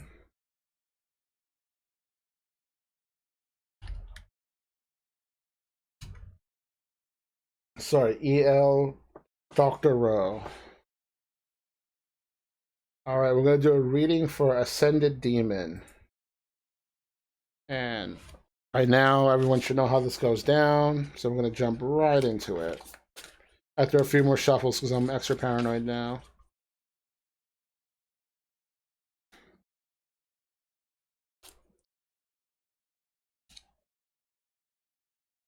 Okay. First card, my lad, we get 8 of Swords, and we have a nice little plain zebra.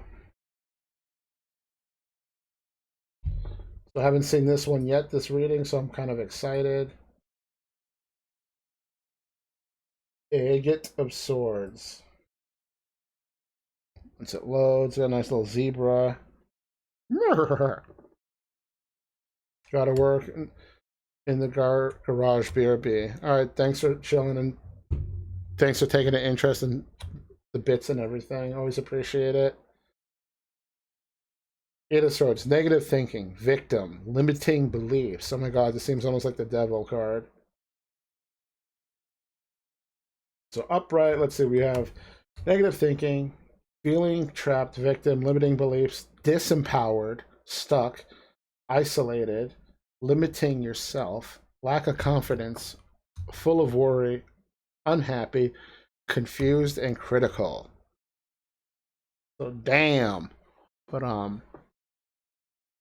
don't know what's going on in your life. Maybe you feel like, again, you're not progressing or doing, you want to do more, but maybe you feel like you're choked for time, or you have to really pick and choose what you want to do and pursue in life because you're so busy that you're going to feel stuck and trapped because you're not progressing in what you want to do. And maybe, like as the job as an example, you're doing work, it's money, it's a job, you're making a living, but it's not what you actually want to do in life. But that's the cool thing. When we're off work, we can pursue things we want to do, but then we have less time, though, because since the majority of our time is spent at work, doing the day job, making money to support ourselves, we have theoretically less time to pursue what makes us happy, what we really want to do. And I know a lot of people get stuck in that. It's like, it's hard because, money, job, and then whatever little precious time you have, you do what you want to do, but then it's like, oh, I gotta go to bed, I gotta eat, I gotta be ready for work again tomorrow and do it all over again. And then you may only get time to do the things you really want to do in the weekends. But it's like, it's just hard because you want to do more. Let's see, less time, less energy. Oh, hey, Seven. And naturally, with this, not doing as much as you want to do in work or stop being whatever, you're going to feel a lack of confidence. You're going to feel unhappy. You're going to worry more because you're like, okay, now I'm older now. You start to maybe think, am I really living? But everyone's definition of living is different. For me, it's more about doing what you want to do and being able to pursue your stuff. But I understand that we have bills to pay. We need to make a living and support ourselves so we can pursue stuff. So like for me, working is mainly making money to help support and everything, but just so I have more time to do the things I want to do. Hey, I've been listening. Hope you're all having a good day. I hope you're having a good day. I had to call out of work today. I could barely walk this morning. My feet were hurting so much, and my tendons or my calf muscles in the back were so stiff. Yeah, I don't know what I'm gonna do. I'm gonna have to talk to work and maybe be like, hey, I can do like 4 or 5 hours a day, but there's no way I can do an 8 hour shift. I want to though, because I need money. I've been out of money since April. Things have been getting a little spicy and scary, but I started work again, so I felt like, hey, I can get back into the swing of things, but then my body's like, nope, not yet. Walking by computer, hope you're feeling better, positive energy toward you. Oh no, hearts. All right, the second card for the reading, we're going to get Seven of Swords, and we got a barn owl, but it's going to be upside down. So we get to see the fun in that one.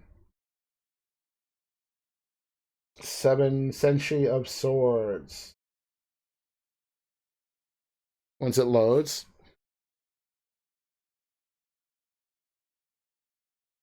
Oh, I remember this. I drew Admiral Baru as the Seven of Swords a couple years ago. All right, strategic, betrayal, deception. That's what it normally means. Is cut your losses, secrets, doing things covertly. Very tricky, almost like a thief card if you need to summarize it. But in reverse, it's going to mean appreciation, advice, getting something back, missed opportunities, looking at the past. So maybe the missed opportunities is you feel so stuck and busy that you can't do what you want to do, and maybe it's like a convention as a example, because I love going to conventions. You're so busy at work, there's a convention you want to go to that's coming up, but you decide not to book tickets for it because not necessarily money, but you feel you don't have the time, or you don't want to not waste, but use your vacation, your precious vacation time on a convention or something you want to do. So you might put it off, and then you feel like you missed out, or that FOMO feeling, I guess. And it talks about looking at the past. Cheers. I have tea. What kind of tea? The card also talks about looking at the past, so maybe you have some regrets, like, oh, I should have done this and that, or whatever. But the good thing is, we could remember and look back at the past, but that may help us guide us in the future. Like, you know what? I missed out on this. I really do want to do it next year, or I do want to do this. So it's like a good way to maybe motivate yourself. And talks about indecisions. Maybe you're indecisive about something, can't make up your mind, so you just get stuck. I like the part where it says advice. I don't know if you're giving advice or getting advice, but there's something very positive, good vibing with that, I feel. Getting something back, so maybe you've given a lot, either charity, community, just helping people out. Now it's time, not that you're taking something back, but people, like, it's time for people to give to you. Or you're just getting something back in recognition, say for your hard work or something, or your friendship. And then the appreciation is, even though you're kind of in this little rut and stuff, you can look back and still you can still smile, because you're like, yeah, that happened, but I'm grateful I am where I am in my life, even if it's not where you want to be, or you have yet to do things you really wanted to do. You can still feel some gratitude towards that. Oh shit, I keep bumping the cat. I gotta get a better setup for this sometime. It's hard to read chat with all the things in the way. Let's see, I start my mornings with green tea and then switch to black tea, like Earl Grey or English breakfast. English tea time. In the late morning or afternoon, schwa. And then a Niv with the classic antics of overthought of the funniest part of people in village of SM and some emoji. I was just going to say green tea. God, I don't remember what the most recent cup of tea I had was, like a week or two ago. Might have been a month ago at this point, and it's one of the Yogi brand. I just know it's like an Indian brand of tea. I think it was the man. That might have been a couple of months ago. Holy shit! Well, that card's in reverse, so more like a warning. Hey, heads up, keep Chimera these is things in Parlnock's mind. persona. She is a husky, with a few too loose screws in her head, which is why we have to keep her in a straitjacket. Yes, lion might. Least tea drank with sweet tea and Arnold Palmer lemonade tea. My brother loves that a lot. It's like favorite tea. Good morning, Chimera. Good morning, lion mites. Good morning. So we're gonna get to the third card, which is positive influences. So maybe you worked out some of those kinks in the obstacle card. And now we get the Knight of Pentacles, and we get some cute red pandas. We're going to hop over to the Knight of Pentacles. Hard work, productive, perfectionist. Good things take time. Know your value. Go for the treasure. Progress. Or progress, as the Europeans say. New experiences ahead. Patience, security, hard work. We already talked about perfection. Planning, being productive, and loyal. So know your worth. Are you a furry at 7 century? Followed by 3 lion mites. What is the emoji called? Oh, just lion. Okay. Lion mite lion. At lion mite 7 replies, he, some sexy furry hentai tail wag. But good things take time, so naturally planning like again, I'm gonna use conventions as an example that a lot of people like going on a whim or spontaneous last minute. Please, I would say please don't do that. For me, I plan my conventions almost a year in advance. 6 months is usually my go-to. As soon as things open up for booking, of course. But like, unless there's like a local convention or something like really close by, I'll just plan it because you're putting in so much time at the con. You want it to be a good time. You want to have fun. So it's like, please strategize and plan. And boogers, they don't have much time of hair. Must be Native American genetics. Card also talks about knowing your value. So it could be work, it could be hobbies, it could be other people. You know you're worth something. People will try to diminish you and tell you otherwise, or they would want you to quote unquote prove your worth. And unfortunately, when it comes to certain things, you have to prove your worth, like in jobs and stuff. But again, maybe this is a sign you're going to stick with your job and climb the ranks, or maybe get a new job and be like, fuck you, you're not paying me enough. Why should I stay here? You know, like, what are you doing for me? I mean, yes, it's a paycheck, you're getting paid, but at the end of the day, it's like, are you guys going to actually take care of me? Or am I just another body or number in the machine? And once I expire, you just throw me out and cast me aside.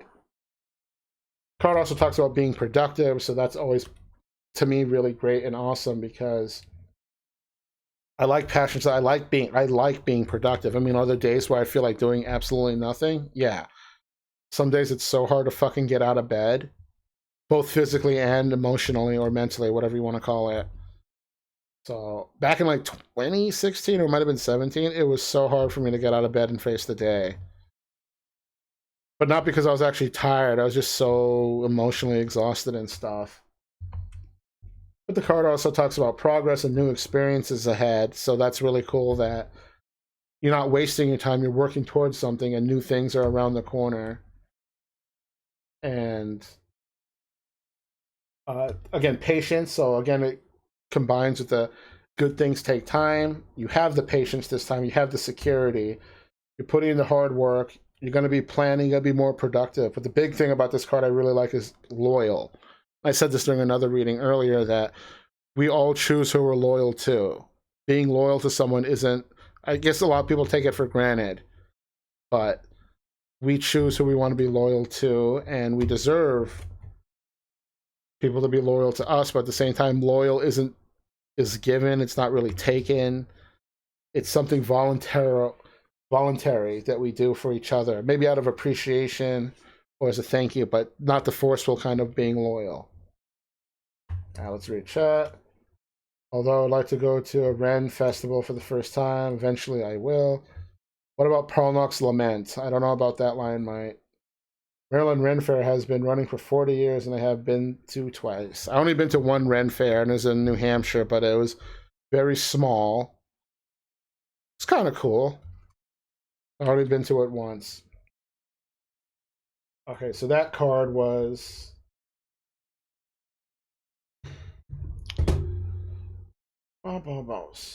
positive influences, which is number 3.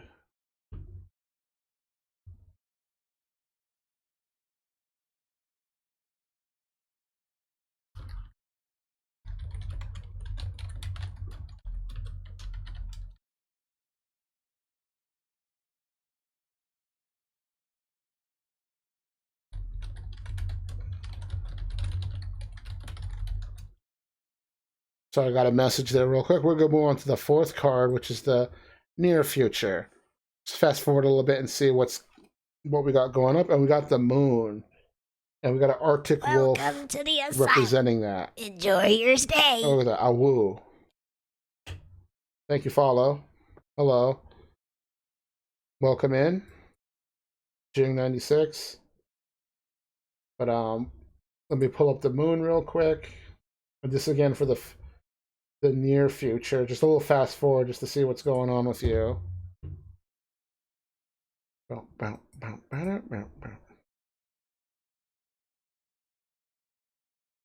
Once it loads, of course. I know it means like anxiety and fear and intuition and trusting your instinct, but I just want to pull up the card and make sure I got it. All right, anxiety, intuition, and fear. Following your instinct, letting go of the past. Psychic, secrets, change. Oh boy. Thank you. Appreciate that. You know, that was a cool name. Too bad it's a bot. What do I change? Unconscious awareness. So maybe doing the more you want, it's causing more. Well, naturally, you're going to be afraid because when you do we venture out to do new things and they don't necessarily guarantee that we're going to succeed or something. Or just going into the unknown, I guess, can cause a lot of people fear and anxiety. But totally. Tower Inquiry from Jing. Jing, if you'd like a reading, just let me know and I'll get you in after this one that I'm doing. I'm currently doing it on the list for people that I can link them to VOD, but if you're still here when I finish this reading, which this reading is almost done, I can do it right up for you right now. Okay, sweet. Let me finish this up and then I'll go over it with you in a minute. So with this card again, anxiety, fear, intuition. It also talks about letting go of the past. I don't know if you have emotional baggage or people or someone has wronged or hurt you from the past. Not necessarily forget about it because, you know, naturally our past experience are going to mold us and shape us and let us be a reminder to ourselves, maybe not to be taken advantage again, or, you know, the do's and don'ts. But some of it might be physically keeping you down and you need to kind of need to get rid of that so you can proceed and just feel better. So I don't know, not necessarily bury it or forget about it, but acknowledge and almost reconcile with it and be like, yeah, this sucks. I got screwed or someone screwed me over. I'm not going to let it happen again. You know, almost you get stronger from that unfortunate experience. You're like wiser now. So that's kind of keeping you down. I love how it says following your instinct. So maybe if something feels weird and you're not sure if you should do it, but for me, my gut feeling and instincts or whatever, subconscious has never let me down. In fact, usually I probably should have listened to it more in the past because some people try to think quote unquote logically and practically, but then a lot of things can't be judged or defined by logic or explained. So I tend to go with the flow a lot. Better or worse, it's just much easier than being stubborn and trying to have all the answers. And I like how the card talks about secrets, so I don't know what's up your sleeve or not. Unconscious awareness, so maybe you're becoming more aware of things that you didn't, or see things that you didn't see or notice before. Now it's becoming second nature to you. The big thing about this card I like is the change. Change is coming. And usually it's pretty good. So with that, we're going to go to the fifth card of... Let's see, this come down more. The fifth card, which is the long-term results, or far future, and see where this all kind of ends up. We get 3 of Wands, and we get some kind of snake. Blue-eyed Lucy Ball Python. Wow, that's a long name. Almost like Blue Eyes White Dragon. But let me pull that up real quick. 3 of Wands. And I haven't seen this card yet today, so that's always a plus. Or I feel good. Let's see. For real this time. 3 of Wands. Overseas opportunities. Progress. Prediction. New opportunities, success, setting goals, new ideas, news coming, good advice, ships coming in, travel, hopeful, future visions, expansion. Oh, this one's a little deep. Not that all the other ones are not deep, but after everything we've been through in this reading, it's now, well, progress is always good, or progress, as some would say. Prediction, I would say, and overseeing opportunities is more, you have more of a knack to see what's coming up, or career-wise, or hobby, or passion-wise. You're like, you know you're on the good path. You can see the road or tunnel leading to the light, or the road leading to a town. You're less lost, so you're not as scared anymore of the unknown, because even though you're in the unknown still, the overall picture is becoming more clear. And I love how it says new ideas, because then maybe you're getting more excited, you want to do even more things, and now you have an abundance of things. Maybe there's too many things to do. So now you have to really narrow down what do you want to do and explore. Ships coming in, so that could be so metaphorical for good bounty, harvest, friendship, literally. But it says future vision, so maybe even more mindful, you want to do more things. But one of the things I like about this is success, new opportunities, but the most thing I like about this is expansion. You're expanding your horizons. You're doing more. There's more. The world opened up to you more. You have more options now. Maybe you have more hobbies, more passions, more things you want to do, travel more conventions. You open so many doors for yourself. And I think that's really cool. Yes, domain expansion. Where time slows down and you just enjoy the cup of tea. But with that reading, we're going to do an oracle card, which is a bonus. It's separate from the tarot card, but it's a little fun extra I like to do. We get the toad, which represents inner beauty. Interesting. But hey, maybe you're so focused on putting on an image for people, but this is saying, hey, you don't have to worry about that too much. Like, you're presenting to the world, you want to dress or be perceived a certain way by others, so you're telling the world you're afraid of being judged, or you're almost putting on a persona. But then here, I guess it's saying more about just be more of yourself, and things will be more genuine and come to you. But it's like, don't judge me, world, love me. So maybe you're wearing a mask. I mean, we all sometimes wear a mask. I usually don't. It's too much work and a hassle. But it's just saying, hey, like, don't sweat it. Just chill, be yourself. And there's nothing wrong with that. And there's also nothing wrong with if you want to dress up, look pretty, makeup, or, be perceived a certain way. Nothing wrong with that either. But this is saying more like, chill, don't worry about it, if it's a concern of yours. Yes, beneath the mask.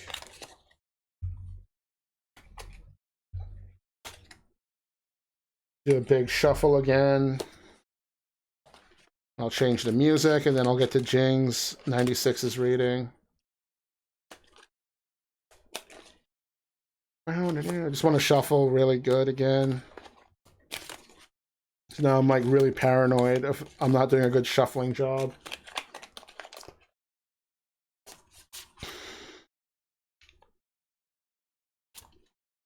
Send a message in Discord real quick. Someone keeps... There's the Neosis laugh.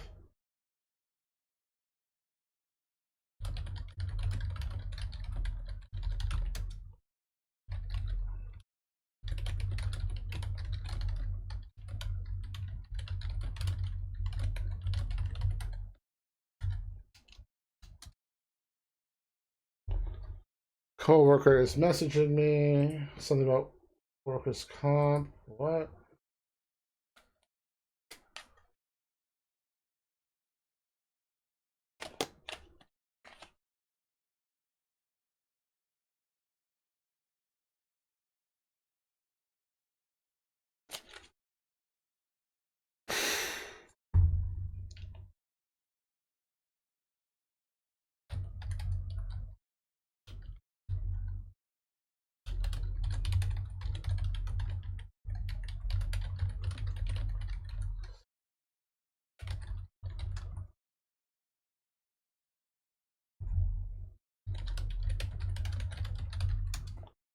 All right, let's shuffle a little more and we'll be good to go.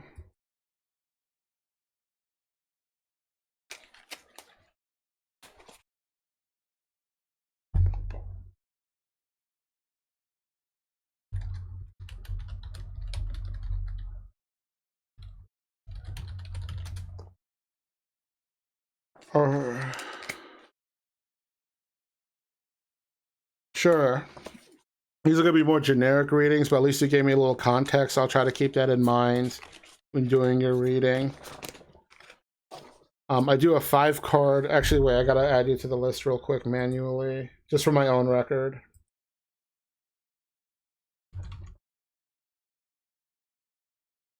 Okay, 96.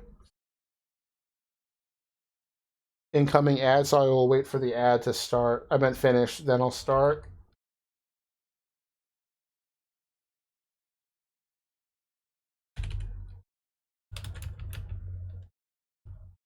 So let's. I'll say about 2 hours and 5 minutes.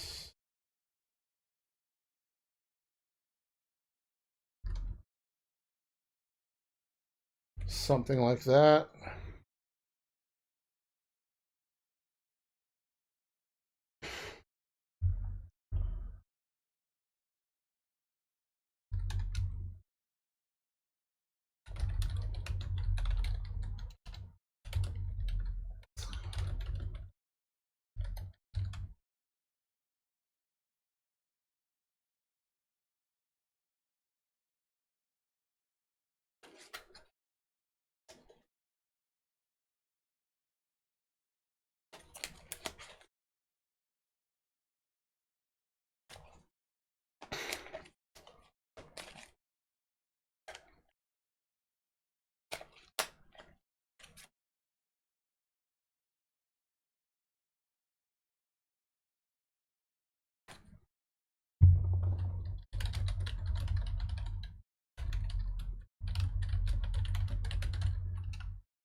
All right, ad should be ending soon.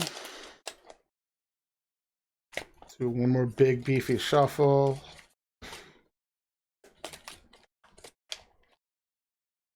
Change the song.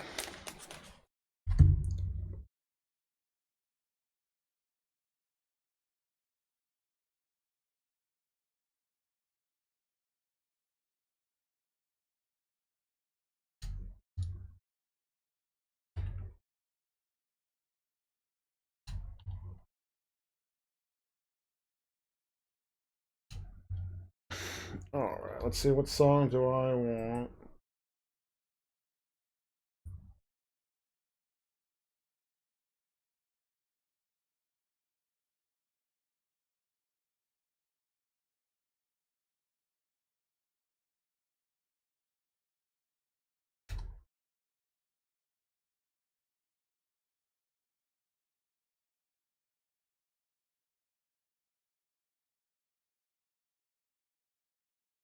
Okay, let's.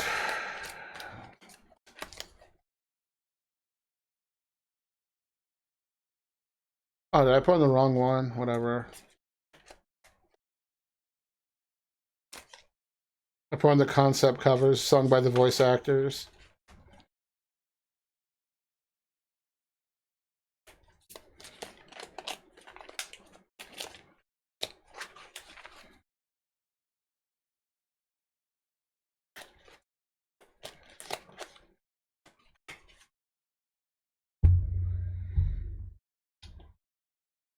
Quickly save the timestamp again.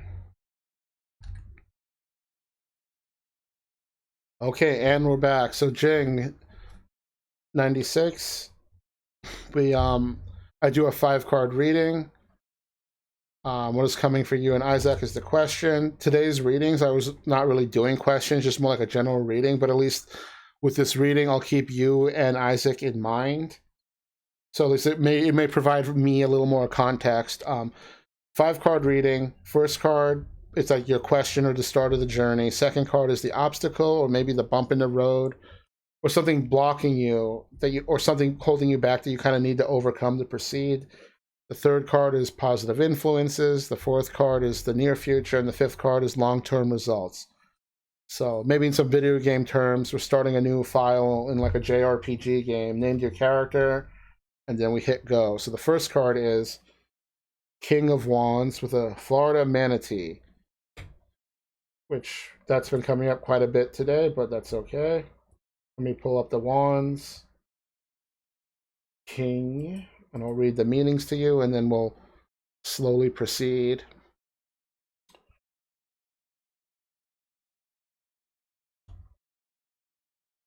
Please load. Okay, natural leader, entrepreneur, respect. Leader, strength, ambitious, independent, loyal, generous, professional, competitive, but yet impulsive, and do it or can do like attitude. So this card is talking about almost like hard work, getting respect, achievements, good vibes, being competitive though. So you're out there, you're putting yourself out there because some people hear the term competitive and may think it's bad, but it's more of a neutral word in my opinion, not necessarily good or bad. Also being loyal, and I know you said you and Isaac, so this could be being loyal to each other or to someone else. I don't know, but there's going to be some loyalty there, and even more so trust. Talks about having the strength, having ambition. So you guys have something in mind you want to do, and you're gonna go out there and get it, kind of a thing. If that makes any sense. And then it also talks about being generous or generosity. So maybe along your journey, you're feeling good, you're helping others, you're inspiring others. It's not all like me focus or just us. Like you're aware of your surroundings and other people. You're not blind to other people's well-beings or mental or physical well-being. You guys are very compassionate.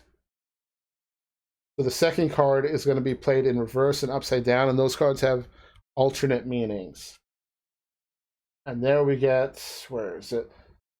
Knight of Wands, yet again, with the African wild dogs. But this time it's in reverse, so we're going to go to that and see what we got. Again, these reverse cards will have alternate meanings. Almost like a coin when you flip a coin, heads or tails. So normally the card means impulsive adventure and passion. But in reverse, it's going to mean impatient, indecision, stress, arguments, violence, changes and relocating, no energy and frustration. So I don't know what happened along the way, but this card is addressing something very big. Maybe it's you two not getting along, maybe you two rushing into things or not putting your true efforts or explaining your true feelings and ambitions or visions with each other. Or maybe you guys set out a plan and you're executing it, but it's not, I guess, being fulfilled fast enough and it's getting discouraging. Hence, being impatient and stressed, and even possible arguments because it's like, are we really doing the right thing? Is this what we really want to do? And it's just like exhausted. Kind of could come from that. So it's like, I don't know if you're doing too much or you guys expected too much from each other, or you set up unreal expectations of each other, or maybe things, or just simply life isn't going the way you planned or wanted to. And now, naturally, in these moments, a lot of not bad things, but more negative things will come to light, and both of you will be more aware of because you're kind of both down right now. So it's like one, I guess, bad thing after another. So this card is addressing that it's going to be rough. There's going to be some hardships. Your resolve's going to be tested.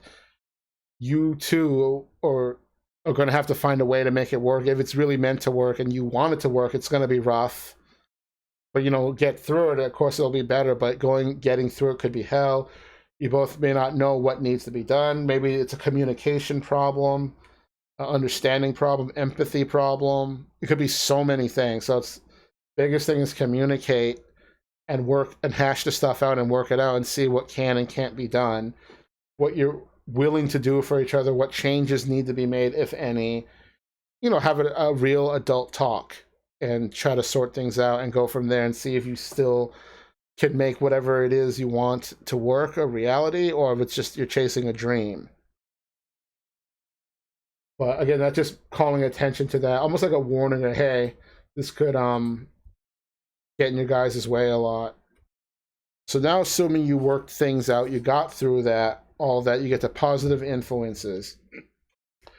And there we have King of Cups. And holy shit, what animal is this? A regular generic gecko. So let's go to the King of Cups and see what we get. Haven't had this one yet. It looks like he's got a lemon or a grapefruit there. So the King of Cups, emotional balance, compassion, but yet moody. Feelings, generous, wealth of knowledge, good advice, good listener, confident, empowered. So maybe you guys did take a time out to listen to each other, talk things out, sort things out, have a lot of compassion for each other and understanding, because nobody's perfect. So there will be things both of you have to put up with each other, good and bad, but that's life in general. So I like how the card is even saying compassion, but also moody. Because maybe you guys are moody now because you've had to break the ice. You're walking in eggshells for a bit, even though you talked and made everything better. Just because you put out your concerns out there and maybe your feelings, now you're I don't know, you feel not resentful, but you feel like, oh man, I had to go there and bring up that topic or something. So you feel a little more uptight. But the good thing is, through that, you guys can work out your emotions for each other better. You're more compassionate, which is the big thing. And now you've become better listeners and understanding each other, know how to just general better communication. And now you can start proceeding forward and doing more, knowing that more uncertainties have been put under wraps, and then you solve more mysteries of each other. And the most important thing is you both of you took the time to try to understand each other more. Because some people, we need to talk or understand each other more. Some people are like, okay, I'm bailing, I'm done. But assuming you took the time to actually listen and are able to actually accommodate each other's needs and wants and whatever, naturally you're going to feel at ease more because you both really talked to each other and sorted things out. So now we're going to get to the fourth card, the near future. We're just going to fast forward a little bit. And we get the Page of Cups. And we get a frog. So let me go to Cups and go to Page.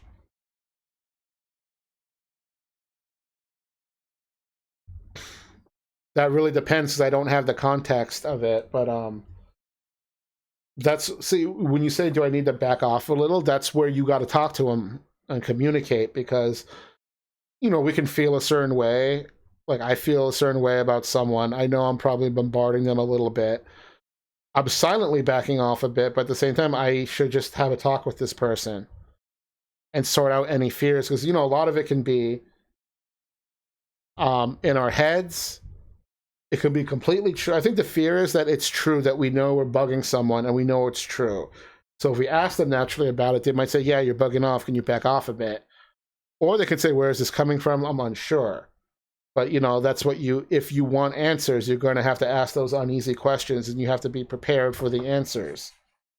At least, because you're trying to figure it out. So it may be an easy thing to do, but I would say asking would be the best. Because I think it's a lot easier when everyone's just honest with each other. Not that when you ask someone, there's no guarantee they'll be honest, but if they tell you whatever they want to tell you, say if they want to tell you a lie, that's on them, because I'm going to go by or believe what you're telling me. So even if it's not true or not how they exactly feel, I'll be like, okay, this is what you said, this is what I'm going by. So if you get mad at me later because you really meant something else, you didn't communicate that. Or like a bait and switch or something. Yeah, work on each other, don't neglect, don't be overpowering, but you say he's stressed out, you saying should you back off? Again, you should probably just ask. Because if you asked, even if it's bad news, at least you asked, you got it off your chest. You're not building that up inside of you anymore, like, what do I do? But anyway, the near future, we get the Page of Cups. Insights, messages, creativity, comfort, possibilities, imagination, inspiration, curious, talents, ideas, plans, and opportunities. I like how the card talks about immediately messages. But the card also talks about comfort. What I really like about the card is it talks about creativity and inspiration, imagination. Those are very, very, very, very, very positive things. And to me, maybe again, you took the time to listen to each other, everything, work things out.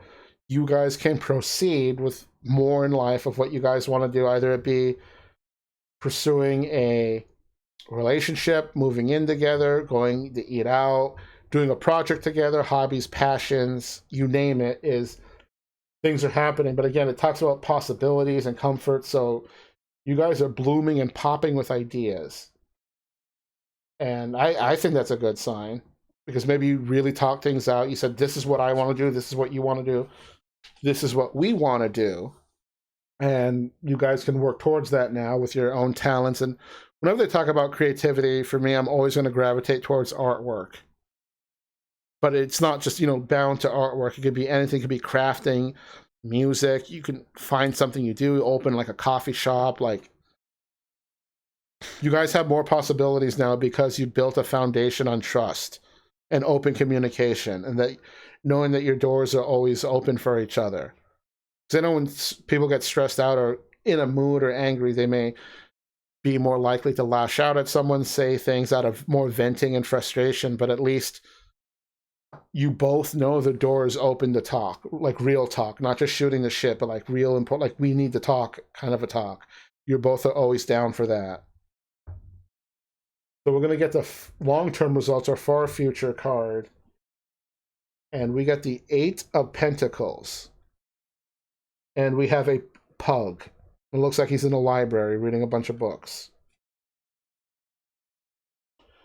When we go to Pentacles, Pentacles always oftenly refer to wealth and your physical, financial well-being. But let's take a look and see what the card says. 8 of Pentacles, perfecting, mastering, developing skills. Apprentice training, studying, self-improvement, dedication, money management, self-employed, concentration. So holy shit. Because the last card was talking about being creative and imagination and planning. So this one's almost like manifesting your skills and hobbies and passions potentially into something that you can make a career out of and not have to, hence be self-employed and not be bound to, say, a company or something. That even if it's like a side hustle and not your main job, but you are getting fruitful work from your own passion that can potentially generate you an income. It also talks about training, apprentice, and mastering and studying. So maybe it's something you're learning new right now, or something you want to skill, you want to level up. So like art, for me, again, got to default to drawings and artwork, getting better, learning more like anatomy, coloring techniques, shading techniques, all that. Like just getting better is going to bear, in your guys' case, a lot of fruit. And that you're dedicated to it because you're passionate about it. And hopefully this isn't like a quick get rich scheme type of skill thing, but something you're generally, you guys are both or genuinely into. So learning the driving. Driving for me wasn't pretty tough. I just never had a car. I got my license at 33. I know most people get it at like 16, between the ages of 16 and 18. But I had very little practice on the road, but I did eventually get it. It's pretty cool, but I still don't own a car, so it's like I have it, but like I don't get to use it that much. I like how the card talks about self-improvement as well. So again, more than just physical skills and stuff, it's inner struggles and inner skills, your self-improvement. It could be something as improving your physical health, your mental well-being, learning new skills, even if you're not taking them all the way, just doing more and being creative is so fulfilling to you. And so I don't know what you guys got on the back burner, but at least with the limited context, it's looking, I guess it's going to sound kind of cliche, pretty good, even though you had some really tough struggles near the beginning there. If you get through them, work them out. And if you still both want to have an interest in each other, because, you know, you can work things out, and sometimes it's like, okay, we're done, or this isn't going to work, which is totally fine, and then people split. So, but assuming things all stay together, it works out. It can be very fulfilling, or maybe even say, like, in terms of a relationship, if you guys broke up or something or separated, went your own ways, now you have more time to focus on yourself and the things you care and are passionate about and want to pursue. So it can work in many, many, many different ways. But overall, very positive, I guess, story or ending to it. See, my goal is to get my license before next February. Yeah, I wouldn't want to do practice in the snow. And now we're going to do a bonus oracle card just to complement the reading. Completely separated from the reading, but just a little fun extra. And we get the 3 witches, which represent in this deck fate. So maybe you have a fate, you're or destined to do something or something you can't escape, but you're destined for something. Now, is it greatness? Is it sorrow, sadness, you know, whatever, just something out that you're destined or fated to do or become. And we'll just have to go and see where that takes you eventually. But yes, thanks for waiting for the reading. I hope you enjoyed it. Hopefully that helps you out. It helps you think over things a bit more. Hopefully it was comforting and good. But there's also no such thing as a bad reading, or like, people call this fortune telling sometimes, but to me, tarot is like more like, let's read your script or your book, or let's look into your story. And yeah, so it's not like really predicting. It's more like, hey, where you might be going, what's on your mind. It's like as if you're a physical book, and it's just like, let me read some pages from your book. Uh-oh, you got a Niv doing the lion mic claps. Holy shit. Hey, the Spartans. But you're welcome, Jing. I try to do these at least once a month, maybe twice a month. It really depends. I've been out of work for like 4 months, so I'm slowly working again, so I don't know when I'll have good times to do them again. All of my streams are random. None of them are on a schedule or planned. It'd be cool to have a schedule, but I feel like a schedule is too restrictive, or can take out some of the motivation and fun, because then it almost becomes like, oh, it's another form of work. And unfortunately, well, not unfortunately, but I work better when I'm more free and liberated. Or when I have a sense of freedom, I guess. I just vibe better. But thanks for taking the interest. Really always appreciate it. Okay, let me change the song.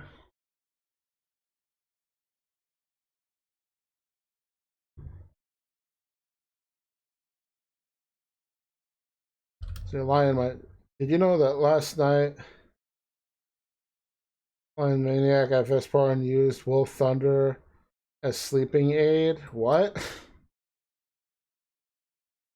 Hell yeah, I don't know what that quite means.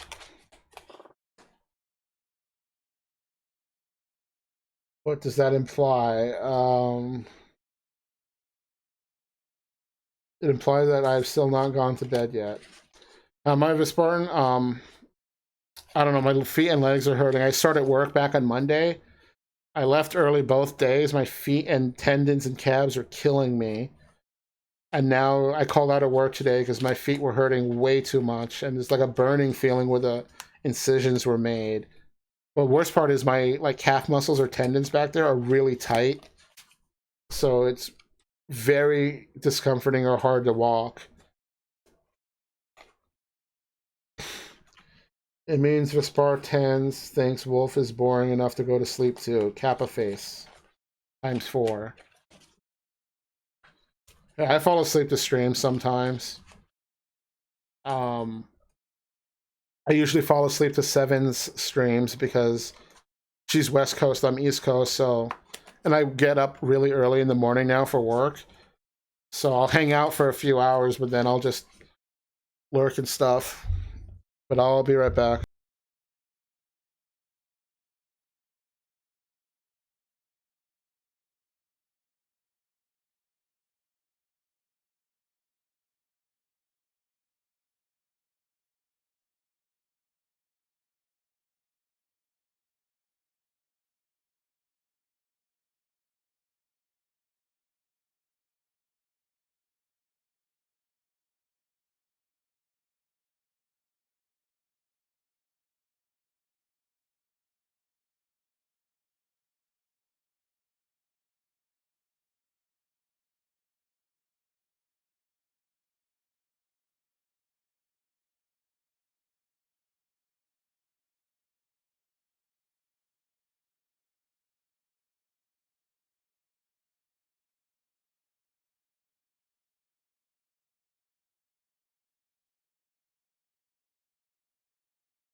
Welcome to the asylum. Enjoy your stay.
We are back. Just took a little break. All right, we're going to do a reading for what is the next one on the list? Nuzzler of Happiness. I thought you said see Brony Love. I was like, whoa. Thank you. I'm just going to write down the timestamp for this because, again, I'm saving the VOD and I'll link it to people with their reading. So we're at 2:47:45. 7:45.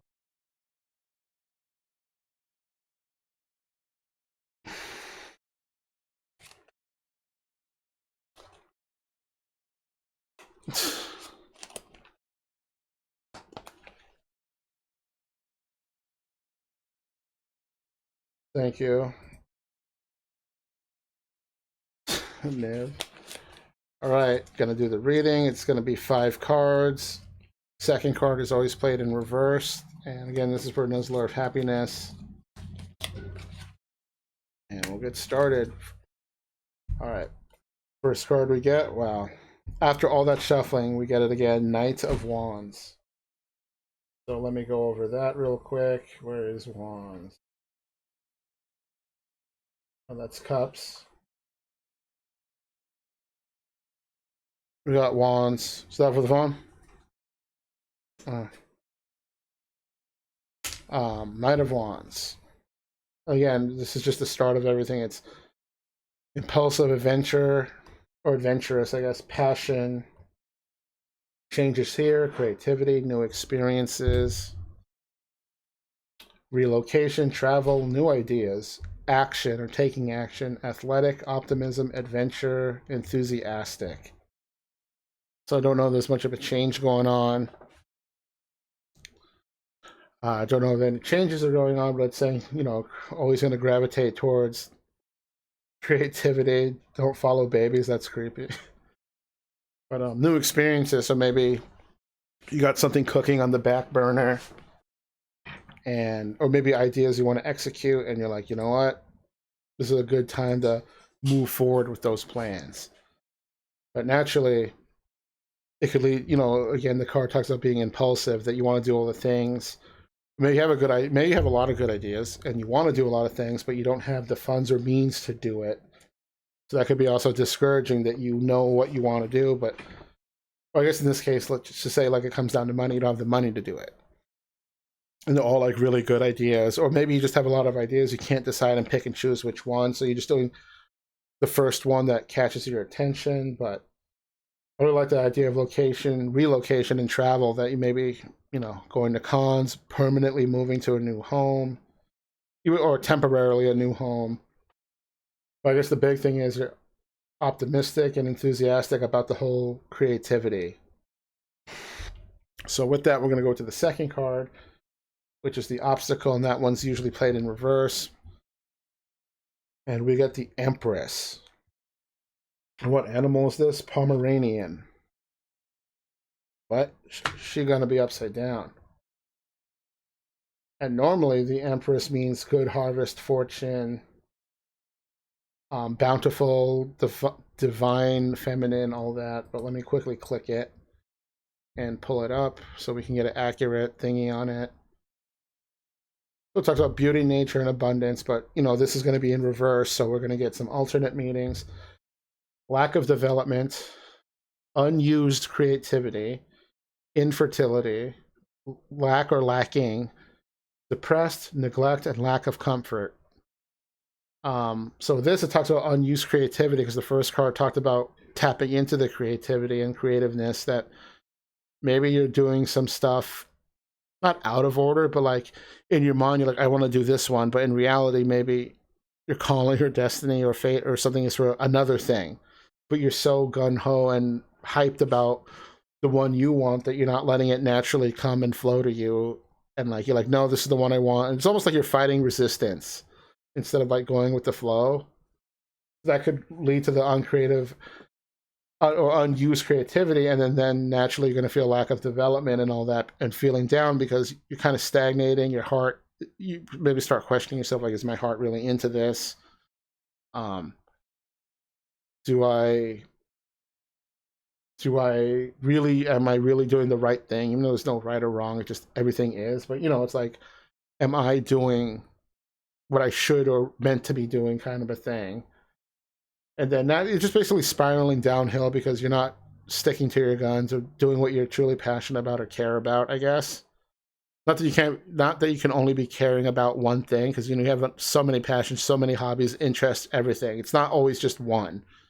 But maybe the thing you picked or currently working on or what have you is not that it's not the one, but maybe less fulfilling or not one that you should be focusing as much as maybe something else. You can also be talking about maybe work on something else that would bear more fruit and that would also bring you more joy and happiness, where this current one is like you really want it done, but it's, I guess, a pain, almost like if you're ever taking an art commission or a gig where you're doing it, you want to get through it, but it's just so fucking difficult, either emotionally or physically or whatever, but you're trying to stick with it, but it's making you miserable. So it's also good to know when to abandon ship or cut your losses and start over or do something else, rather than, because everyone's like, oh, you got to stick it out to the end. I'm like, it's cool if you do that, but you don't have to. And in fact, you'll save a lot of time if you don't, depending on the context, of course, because it's different for everybody. But let's go to the third card. And now the third, so that was just more like maybe warning, heeding, pay attention to this, notice me, senpai, whatever you want to call it. So we're going to get to the third card, which represents positive influences. And we get the Fool. Very positive card, by the way. And this animal is another Arctic fox. The Fool, pretty good. It's like happy-go-lucky, having faith, carefree, like a general positive vibes card. But let me read it off. Beginnings, innocence, risk-taking.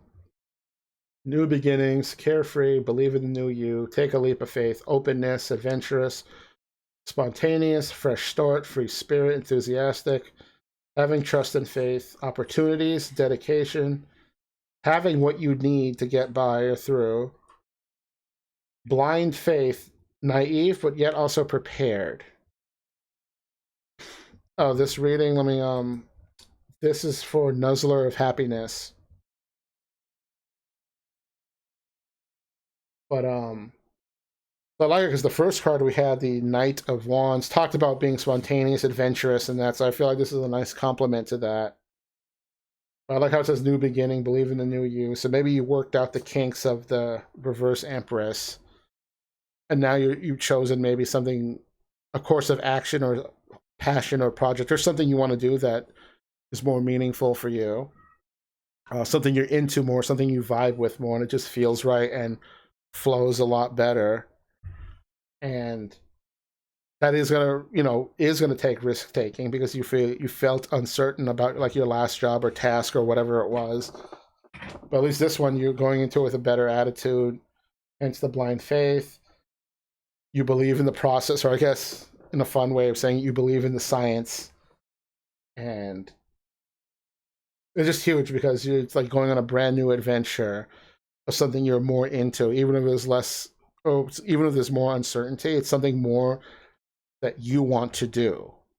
And that already, even if it fails or whatever, it's already going to go a lot better because it's something you're more into, your heart's in it more, care about it more. Maybe it just has a better start, so it's more uplifting. But the fourth card we're going to get is going to be the near future, so we're going to fast forward a little bit and just see where we're at. And we get 7 of Swords, and we have the Barn Owl, and we meet again. So let me pull that up. 7 Senshi of Swords.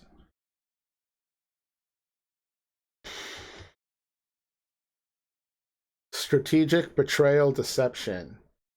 Lies, lying to yourself, do something covertly, cut your losses, secrets, things happening beneath the surface, things you haven't thought about, something behind your back, learning secrets about yourself, secrets being revealed, truth comes to light, tricky, moving somewhere new, avoidance and escaping.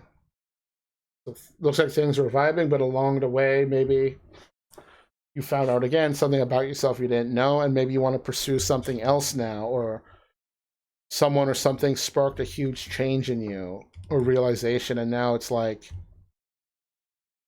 maybe it's like your identity or something, or something you didn't know about yourself that you now know, and you're like, whoa, like kind of like a little revelation, and you're like kind of like, whoa, I gotta rethink my whole life, or not your whole life, but like maybe a moment or something.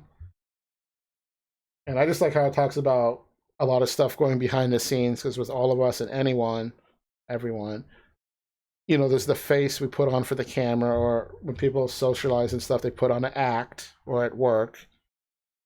But this is maybe suggesting there's a lot of underground stuff going on. Not underground, but like behind the scenes stuff. And it's either A, it's taking its toll on you as a person, or B, it's just wanting to come out. And there's no more, like, say, hiding it or keeping it under wraps. Either it's a little secret, big secret, or maybe just a way you want to be or live or exist, but it's like, Oh, look at you can't this. stop. Someone does care. Much love, my friend. You're the best. Thank you so much for the tip, Artely. I really appreciate it.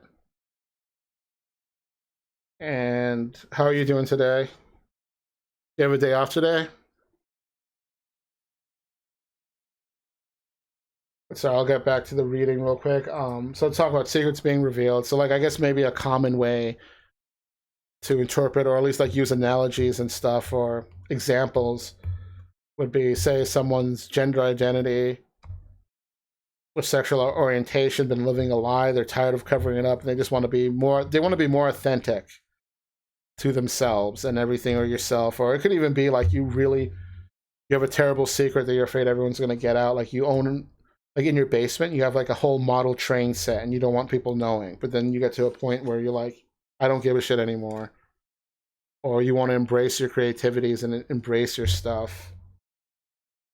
Quickly read this. Audley, I'm good. Lurking and working, but yes. Chilling and working, no worries. And hopefully you have hopefully it's not too hot over there. It's like almost 90 degrees over here. Hopefully you have a fan or an air conditioner or something. But back to the reading, sorry. Talks about moving somewhere new, relocating, being tricky, avoiding escaping. So maybe you're running from yourself.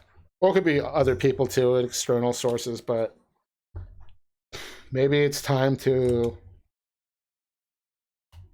stop caring what others think. I mean, I know in certain areas and places that could be a problem or a conflict of interest, or even put yourself at risk depending where you live. But I like the part where it's just learning secrets about yourself, because yeah, we all know ourselves pretty good, but no matter how much we know about ourselves, we can always discover or find out something new about ourselves, even if we're not intentionally looking for it. It can just like fall into our lap. Like a page gets ripped out of our book that we don't even know exists with a script on it, and then it just falls in our lap and we read it and we're like, whoa. Card also talks about avoidance and escaping, so maybe you don't want to deal with this thing, whatever it may be, and even though you're very open normally, it's this one subject maybe you feel you can't talk about or express, or maybe fear that other people diminish you or dismiss you because of this thing, but maybe it's more so because of your fear of being out with it, whatever it may be. It could be emotional baggage, it could be trauma, it could be a bad experience, it could be something about yourself that you don't like, but it's there, it's a part of you, It talks about cut your losses and lying to yourself. So again, it's like you don't have to keep up any charade for anyone's sake, unless you want to keep the charade up for your own sake, but then that's still keeping up a charade. And to me, that just kind of gets exhausting. But cut your losses again. Never be afraid to call it quits and do something else. Yes, you invested X amount of time into something, but that doesn't mean you have to, once you know you don't want to do something, or you want to back out or abandon, say, a project, you don't have to see it through the end.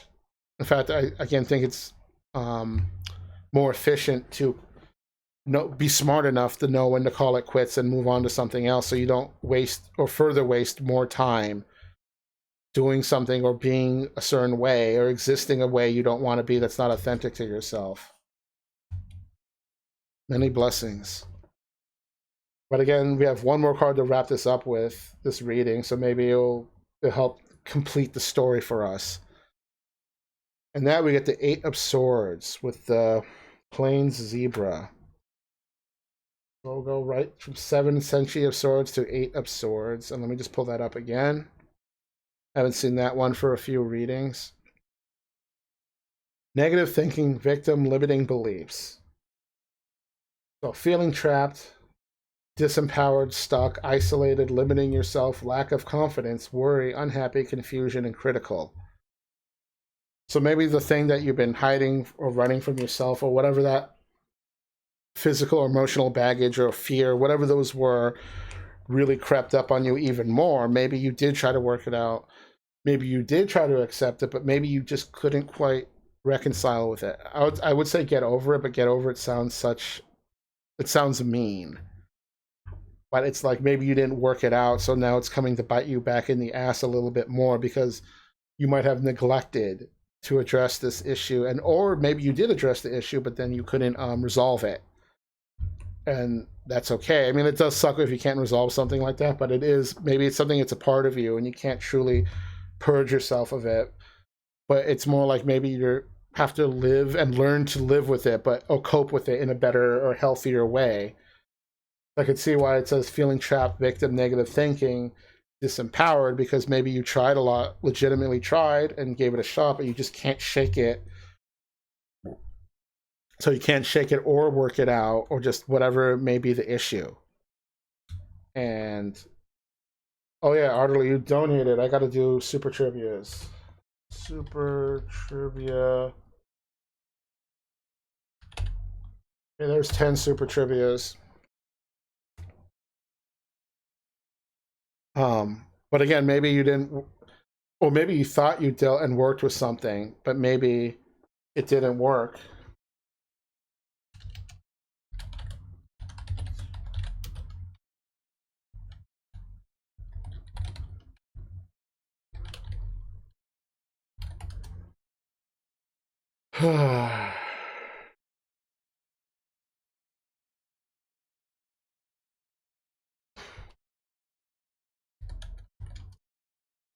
um, so just maybe doing more shadow work, maybe looking at yourself, but in the end, not this, maybe not overall like the whole life, but the end to this reading or story that I've read from your book is you're going to end up being maybe a little unhappy and feel stuck or just, I guess, in a bad place emotionally, mentally, because things didn't work out. But the good thing is you can try again and you can fail. You might fail a bunch of times before succeeding, but at least next time you try or work on this, maybe you'll have a little more knowledge and insight on the issue. So you'll know how to approach it or deal with it, or maybe have better luck next time, because it's like almost like a meta progression game, or like a rogue game where you unlock stuff. Rogue Light, I think it's called. Where you unlock stuff for the next potential run. Oh snap! 7 got the question.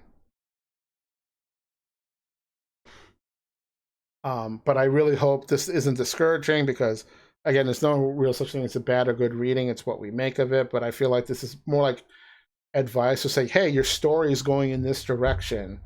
You can finish the story, or maybe you could try to alter your fate or destiny or the story, because it's your story. You can write the story in. So who knows? Maybe this could be like your X amount of stories or books, but at least try to work with your stuff. And when I say shadow work on that, I'm not just talking about happiness or sadness or emotions, but like, because the shadow part of us is always going to be a part of us. People try to bury it, say it's bad. It's like yin and yang, or yin and yang.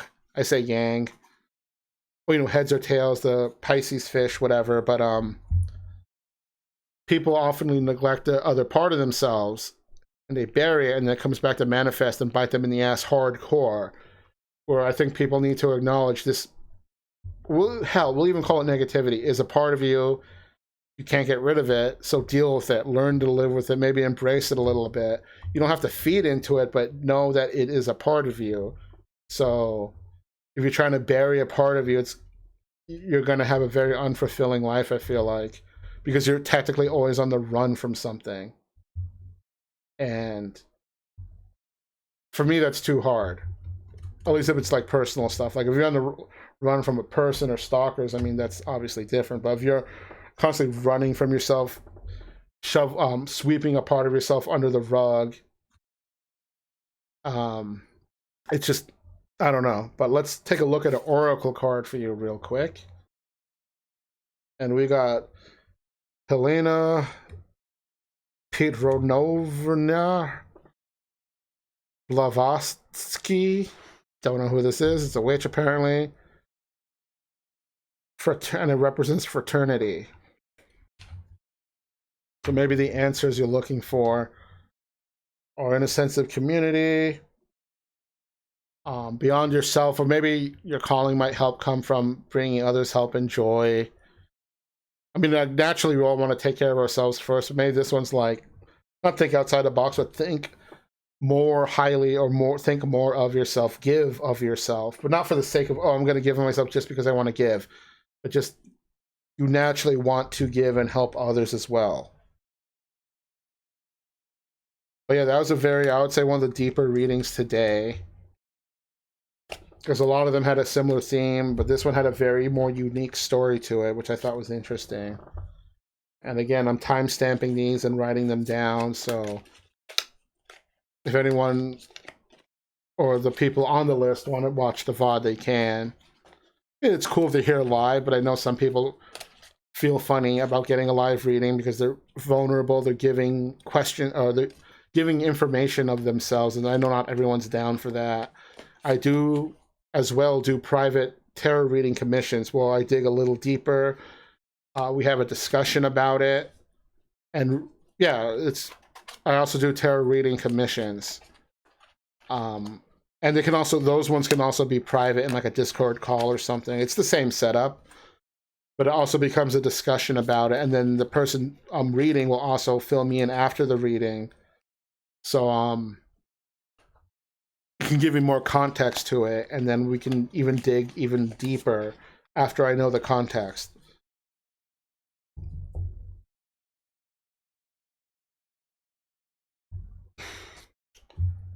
The tetanus.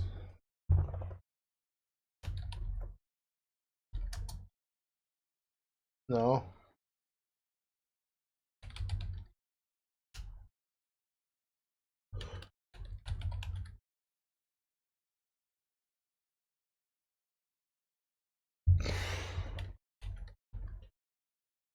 Smallpox. Get the fuck out of here. I was pretty close, but I was also way off.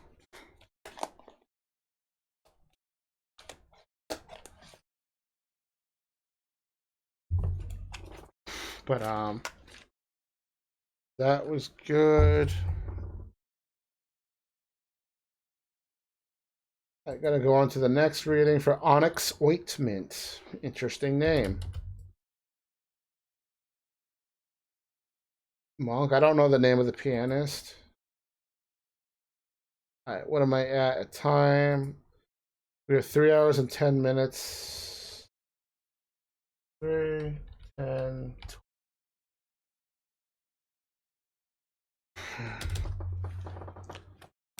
Alright. Earl Hines. Oh. Alright. And again, sorry if I missed anyone. I was AFK for like about 15 minutes. We were doing a set list of readings. If you would like a live reading, just let me know and I'll try to squeeze you in between these readings. But I'll probably be wrapping up in the next hour or so. But right now, we're going to do one for Onyx Ointment. And go from there.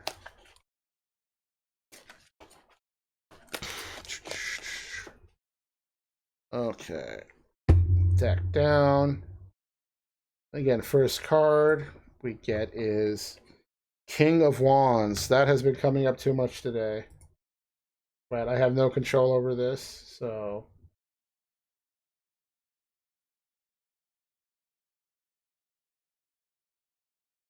What the hell did I just click? Oh, was it King of Wands? It's Pentacles.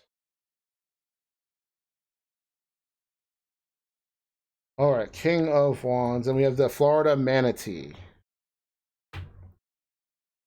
This card represents natural leader, entrepreneur, respect, strength, ambitious, independent, loyal, generous, professional, competitive, impulsive, and do it or can do attitude. So with this, you're very ambitious. You set stuff out and go do it. But at the same time, you might be impulsive, getting a little ahead of yourself, or maybe you want to do all the things, but you can't. So it's like you really have to pick and choose what you want to do and focus on. Like I talked about being independent, always a good thing, but also competitive and being a professional entrepreneur. So maybe you got something in the back burner going that you're going to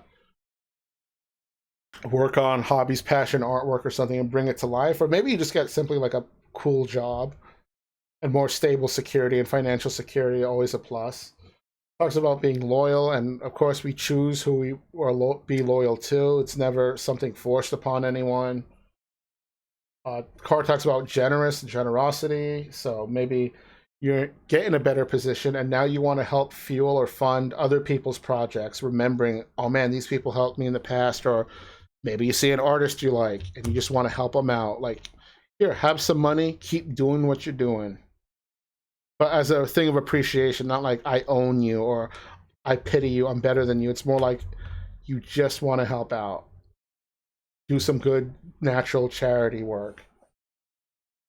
But, and it talks about being a leader, so maybe you inspire others by doing this as well. So when I see the word leader here, I always think inspiration and inspiring others. But we have a whole reading to do, so we'll get on to the next card. And we'll come back with Spartan. So the second card I play in reverse. It represents the obstacle, something you have to pay attention to, maybe something holding you back, or what have you. And oh my god, we got a Knight of Wands again with the African wild dogs. And again, played in reverse, so let me go pull that up. Dude, I've been shuffling this so much. I feel like I'm getting repeat cards, but that's how it goes sometimes. Impulsive, adventure, passion is what it normally means, but upside down, impatient, indecision, stress, arguments, violence, challenges and relocating, no energy, frustration. So maybe you're stagnant, you feel stuck, can't make up your mind. It feels like the whole world's against you. Maybe you can't do anything and you feel helpless and hopeless. You're trying to, do what you can, take little victories, do things that make you happy, but it just, maybe at the end of the day, it just doesn't feel enough, which I know may sound cruel, but I can't, who am I to tell people on how to feel or how to interpret things or point fingers, but maybe you're stressed out about recent events, something happening. So there's like a lot of baggage and things keeping you down. And the interesting one in this is challenges relocating. So maybe there's an opportunity to relocate, but you're like, no, I'm staying where I am, or something's cock blocking you or keeping you down, like you're secretly chained down somewhere. Or maybe you can't bring yourself to break away when the opportunity came up. I don't know. Talks about arguments and stress and no energy. So with all these, I guess, negative things going on, confusion, I would be exhausted and feel low energy and sad. I'll probably have trouble getting out of bed in the morning. Let's see. Violence, I don't know about that one. Maybe it's a metaphorical sense. I don't think it's physical, but who knows? Indecision, maybe some opportunities came up, you don't know what to do because you've been shot down so many times that it feels like, not why bother, but it's like, oh, what do I do? How do I do? What do? Can't think. Help. But it's only the second card, so we got at least more of a reading to go to really unravel this story of yours. So the third card is going to be represented by positive influences, and this time we got the Empress, but she is face up. Again, we got the Pomeranian dog. And the Empress, well, means like bounty, divine feminine, good harvest, beauty, nature, you name it. nurturing, healing, love, comfort, fertility, good harvest, fortune, success, abundance. I already said that. Motherly or divine feminine. So maybe you really were able to work out those things, get through it, and this is like not your reward, but good you suffered, and now you're like either reborn or now you get like the cake or like you get treated. You get the reward, I guess, but not to the whole journey, but just like to the current stuff at stake. And now you feel that you overcame that. You feel empowered. You're even more compassionate.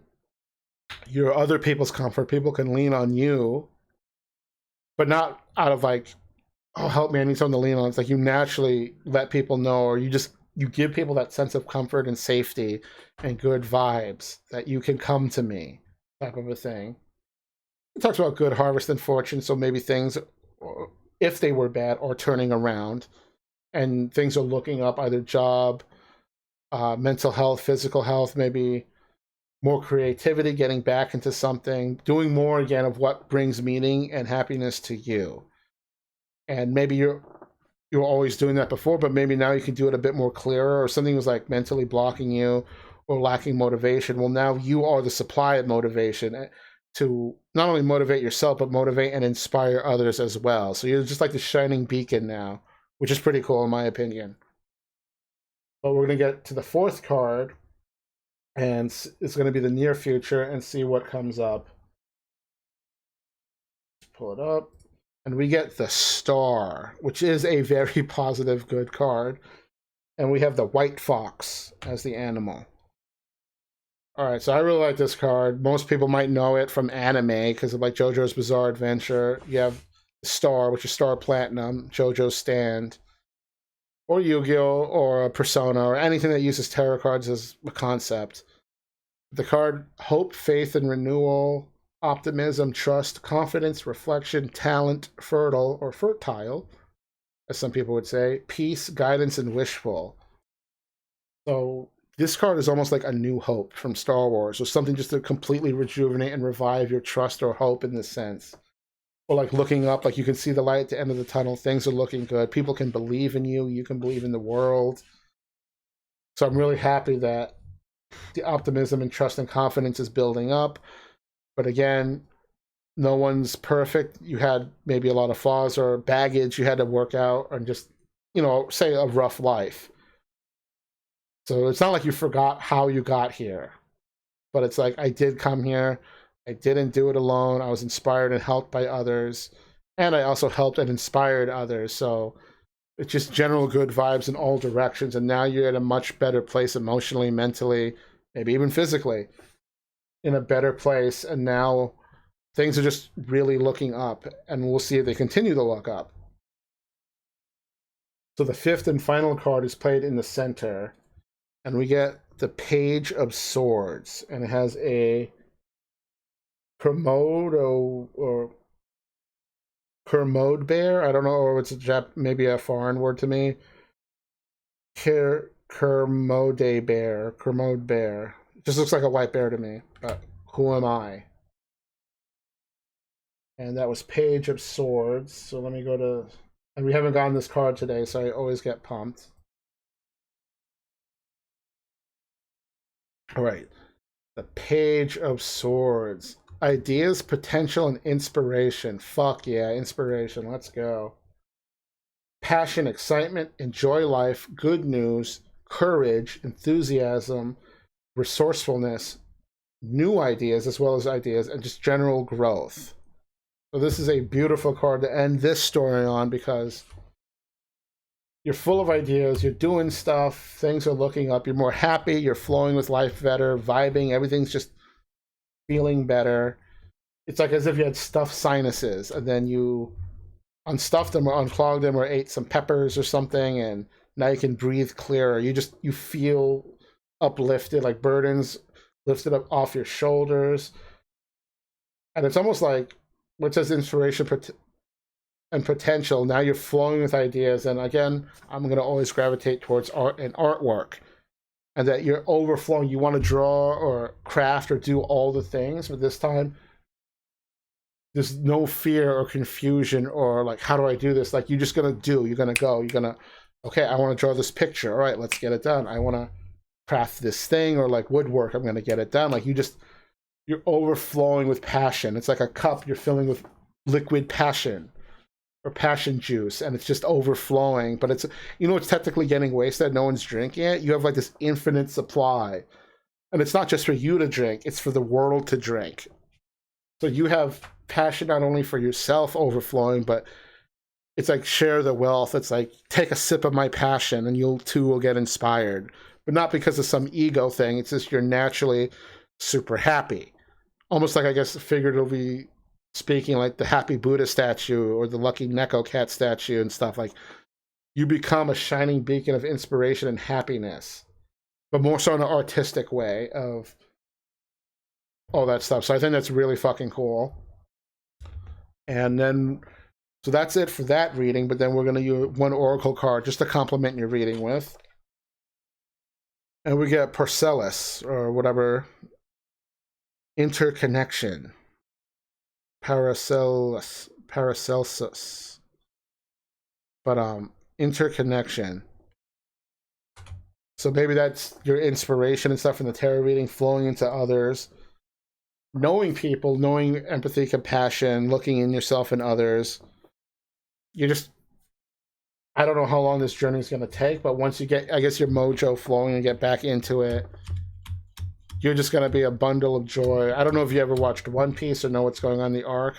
When Luffy became, or went Super Saiyan level 5, or they call it Gear 5 Luffy, and how fucking happy he was for jumping with joy. To me, it feels like that with you, with this reading. So again, I don't know where you are in it, how long that might take. If that's going to happen, you stick with it, but I hope it does, because it sounds very, very fulfilling. Very happy. Even with all the troubled past or burdens and just life in general. All right.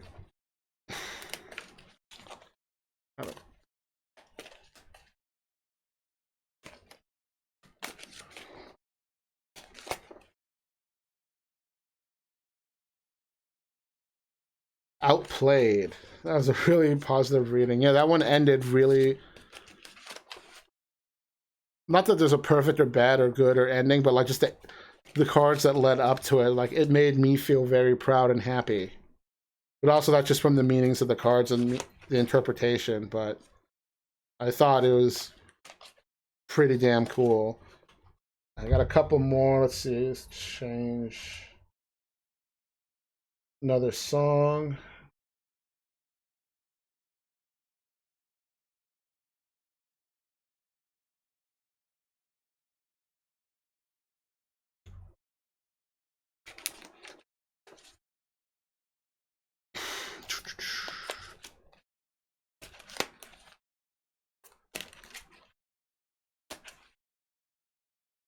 Okay. Over in Terran Oracles 2, I like to see what kind of decks you have. Some more, yeah, I have this one I bought at Anthrocon last year from Clover Puff. I don't know if it's her art in particular or it's just at her table, but when I saw it, I'm like, I want that, because no one usually sells a complete tarot deck. It's usually just the major arcana cards, aka the popular cards, which are like 22 cards. So when I saw an actual complete deck, I was like, I don't care, I want it. And this one's animal themed, so it's all just different animals. But the cool thing about this deck, most of the pictures are done by a different artist.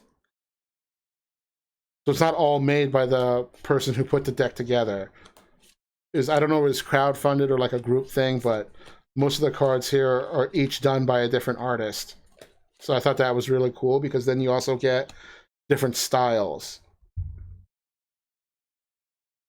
33, 26, 33.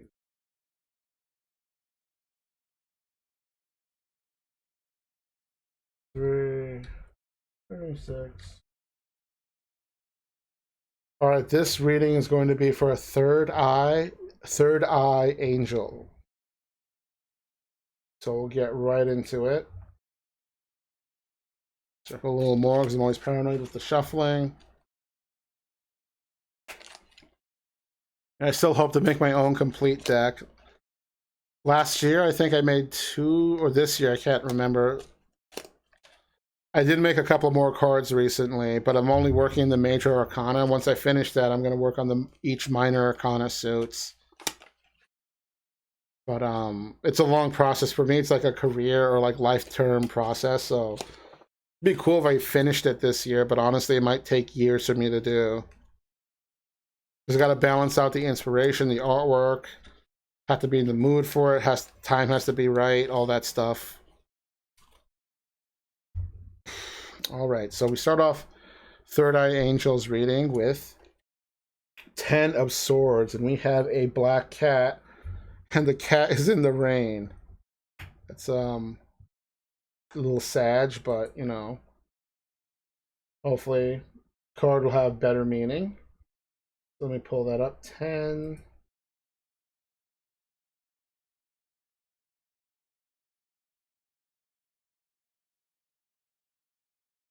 Oracle deck, Spherical.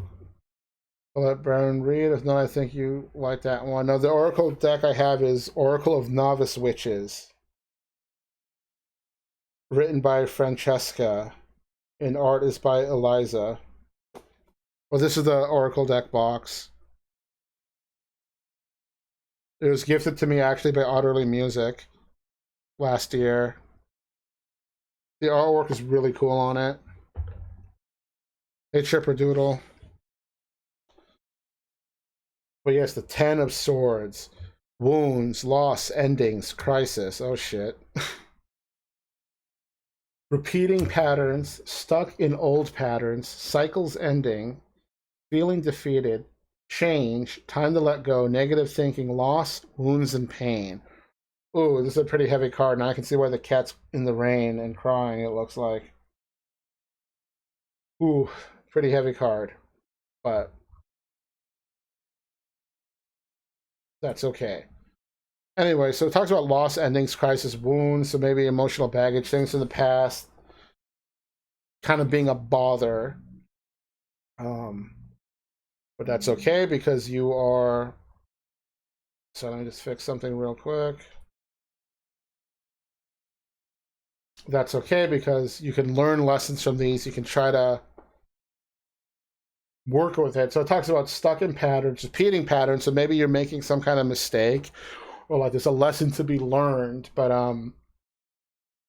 you're not aware of it, and then you keep finding yourself stuck in this repeating cycle. It could be emotionally, physically, mentally. It could be a friendship with someone. It could be a job, or just, you know, basically it's time to break the cycle, but you're not quite aware that you're in a cycle. So this is that, hey, you might be stuck in a time loop or a cycle or something. And naturally it talks about wounds and pain. Maybe it's going to be very difficult for you to break the cycle because you're afraid. Maybe it requires a leap of faith and trust or uncertainty. But either way, it requires change. Maybe it's time to let go of the past, emotional baggage, ditch the shit. And maybe you can close the end of that chapter in your life and move on. So it's like you're ready. You've awakened, or you discovered or come to realize you're stuck in a pattern. How do I get out? Well, that's what we're going to find out. But ooh, that was a pretty heavy first card. The second card is going to be the obstacle, something really standing in your way that you got to overcome. And that is played in reversed. And we get 9 of Swords, and this is the Harbor Seal. And again, played upside down. And 9 of Swords, so let's go fixate on that real quick. If it wants to load, that would be great. Worry, fear, and anxiety. What it normally means. But this is in reverse, so it might be more, I guess, positive, if you will, because the card itself is very, not negative, but it addresses like depression, hopeless, feeling unloved, not good enough. But again, this is in reverse, so we get nightmares ending, being hopeful, good news, trust, worry is over, healing time, better future, secrets, anxiety release. So holy shit, this is such a booster, if you will.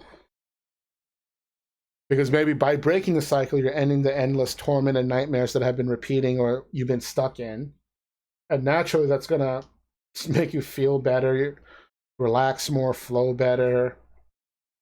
Good news, maybe you formed more trust if this is involving more than just you. It could involve other people or people you're around.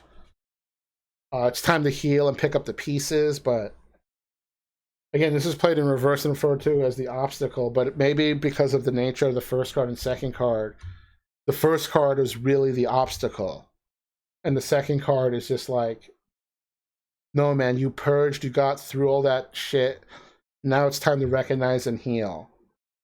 So I guess if this is like the Monopoly board game, you'll get some teleport. It's like, go to this spot on the board or map, pass go, and you do collect $200 for passing go.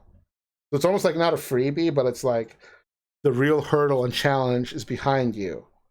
But again, there's still 3 more cards to go. That seal is so cute, it can only be good. Well, you see, Chip, if it was played normally, it has very sad meanings, I guess. But because the way I do this reading, the second card's always played in reversed. So I guess the reverse or upside down version of this card has very good meanings.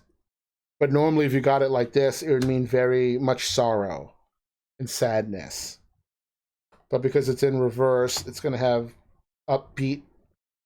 But the position it's in is in a obstacle / bump in the road struggies section. So it's funny that in this area or this position, it's still a very positive thing. But yeah, we're going to go to the third card. The third card is going to represent positive influences. Like you overcame the struggles, the struggies are real, and now you can kind of relax and just breathe and take it all in. And what do we get? We get 10 of Wands, and we have a bumblebee. 10 of Wands. Hard work, responsibilities, completion. Total effort, moving forward, burden, heavy load, pressure, overworking. Oof. Okay, so we're not out of the woods yet. The card does talk about hard work and responsibility and completion, but then it talks about heavy load, pressure, overworking. So maybe you feel like the weight of the world is on your shoulders and you're taking more than your fair share of the work, and you're burning yourself out because you're trying to be too, I know it may sound silly, too helpful, trying to please everyone or just, do more and get ahead, but not only for yourself, but for others. But by doing that, you're taxing yourself. And it's going to take a toll on you, a heavy burden. At some point, your body is going to be physically exhausted. This also goes metaphorically, mentally, emotionally, too. So it just does say you're a good, hard worker, but you're potentially working, too hard. And maybe this is like saying, take a step back, literally take it easy. Not be lazy, because obviously if you're passionate or you're into something, you're gonna put in the effort, you're gonna go the extra mile to do more. But this one is just saying, yo, watch out, man. You're on a good stride, but at the same time now you're taxing yourself. I work retail, physical job. I try to get more hours when I can, but then my body just gives out, or it's like you just can't do it, or it's like going extra. So I feel like you're constantly in this giving or doing extra mode, which normally sounds inspiring and really good and positive, but this card is suggesting not a good thing. Take a step back, take it easy, share the workload, just really take it back and dial it up, and don't burn yourself out physically or emotionally. Ooh-wee, that was a pretty little heavy card. Chipperdoodle says, "Aw, no sad, nope." All right, so we're going to go to the fourth card, which is the near future, just to see what we get, how are things going in this journey. And we get the Empress yet again. And fertility, good harvest, success, fortune, beauty, nature, divine, feminine, or motherly figure, however you want to look at it. Comfort, fertility, good harvest, healing, nurturing. So maybe by taking a step back, you've learned to love yourself more and others. Things are flowing more because you're not doing or stressing yourself out, exhausting yourself, doing all the work, extra work, either it be physical or mentally or emotionally. But now you can sit back, you become a source of comfort for others. It talks about good fortune and harvest and bounties. So that was the right call. Maybe you want to do all the things and try to honestly get them done, but then you're setting yourself with unrealistic expectations, or like, yeah, I can do so much more, say, if I get less sleep and stay up and do more. But then you're losing out on sleep and you need your sleep to recharge. So this is a very basic example, but at least now, since you dialed it back, you had more time to see the bigger picture, rest, and not overdo it and overwork yourself. You're now naturally flowing much better. You're in a better position. You're happier. Things are coming more naturally to you. Things are just flowing better. So you got your feng shui kind of really going nicely because of this. Now we're going to fast forward a little more and go to the long-term results, or maybe far future, just how this is all going to wrap up, and see how you're doing. And we get the Two of Swords with an axolotl. Look at this little guy. Let me go back to swords. Cups, swords. Ooh. It's Chocolate, if he was still alive. All right, Two of Swords. Decisions, options, avoidance. Indecisive, waiting, overwhelmed, feeling stuck, lack of action, avoidance, and confusion. So maybe you dipped back into overdoing it, or people started putting too many expectations on you. But at least now you know that you have choices and decisions to make. You have options available. There's no one clear, this is the right path, this is the wrong path. There's too many paths, but at least you can see all the different routes and forks in the roads now. Talks about avoidance. So, and I think the avoidance comes from, you don't want to get stuck in the same repeating cycles or rut again. So again, you're a little more wiser now that you've gone through this experience. But it also talks about lack of action, feeling stuck, and confusion. So maybe you're like, what do I do now? Should I doing what I'm doing? I'm kind of like, this is fine kind of a thing, but at the same time, it's not fine. Do you want more? Do you want to pull back less? So I guess more expectations or more tasks or just more burdens have been placed upon you. And the big thing about this is you know better, or you have more experience of how to deal with all this shit again. Because whereas before, yeah, you kind of had an idea, but I feel like now you're more equipped to handle these tougher decisions and choices, and you're okay knowing that you don't have an answer. It's okay not to have the answer, and things will come to you in time, but you know not to overdo it. Trust is earned, not given. But yeah, it just ends on a little, not a cliffhanger, but at least it ends on many more choices. The lack of action or feeling stuck, maybe you don't know what to do. You're back to being confused and not knowing, almost like you're back where you started, except this time you broke the cycle. But it's like not here we go again. It's like here we go. It's like new game plus in an RPG kind of a sense.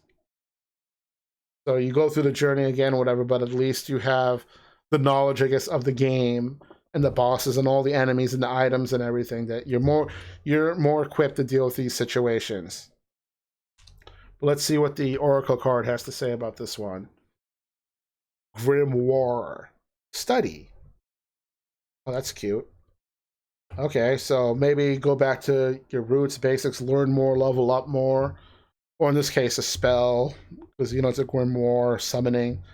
But, you know what you want to do, study for it, really make your passion or hobby, whatever skill it is, maybe your trade or skill, make it your own.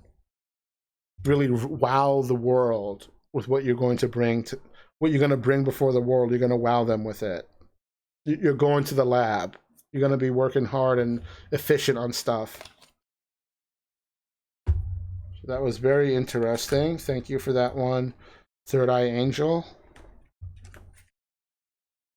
Shuffle a little more. Maybe have time. I think I have two more on the list, so let's try to get through those.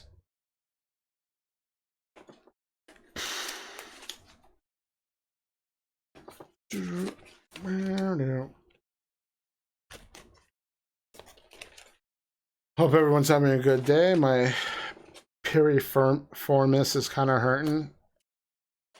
or in this sense, I guess my right butt cheek or hip area. It's like the rotator cuff in your hip, I guess. My right side is not too happy sitting down, but I haven't used my right side or my right legs in like almost 4 months, so maybe I just have to awaken them again and get them going again.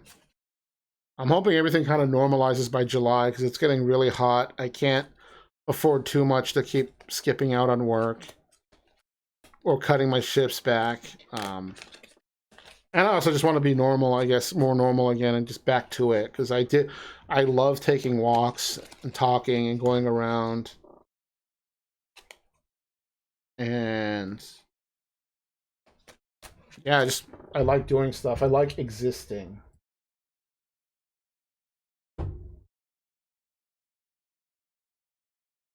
Okay, let's see what song we'll get now.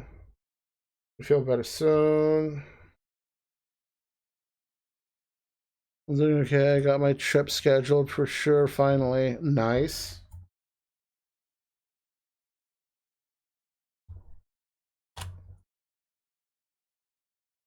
Is the trip private? Let's mix songs.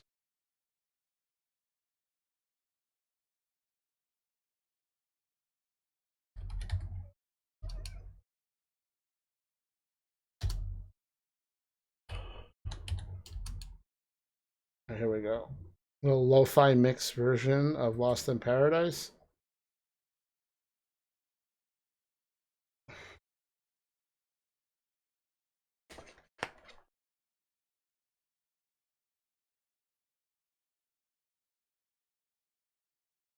Nah, as in it's private, or nah, it is private. I went to my mom's for a few weeks immediately after my doctor. Oh, okay, gotcha. I want to go to Anthrocon so bad. It's July 4th weekend this year, but I only just got back to work, and my first few paychecks, I get paid bi-weekly, are going to be like maybe $80 each, so I don't think I can swing it. So the plane ticket's like $360. A badge is like another 60 or 70, so that's like already 400. Then I don't have a room, and hotel typically splits are like 2 to 400 depending how many roommates and which hotel, and then food. I'm probably gonna have to skip it this year. And I also just got back to work, so I think it'd be really weird if I'm like, oh yeah, I just came back, but I'm gonna take an entire week off in like 3 weeks.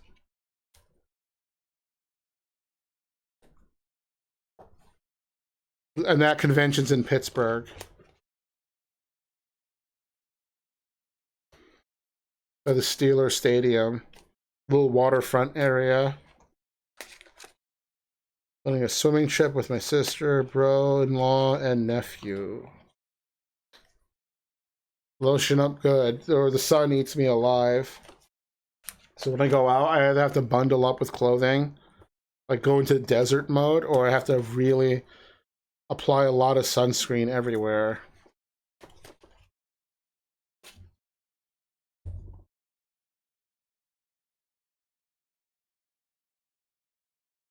Stream a bit while there too, and we're some board game.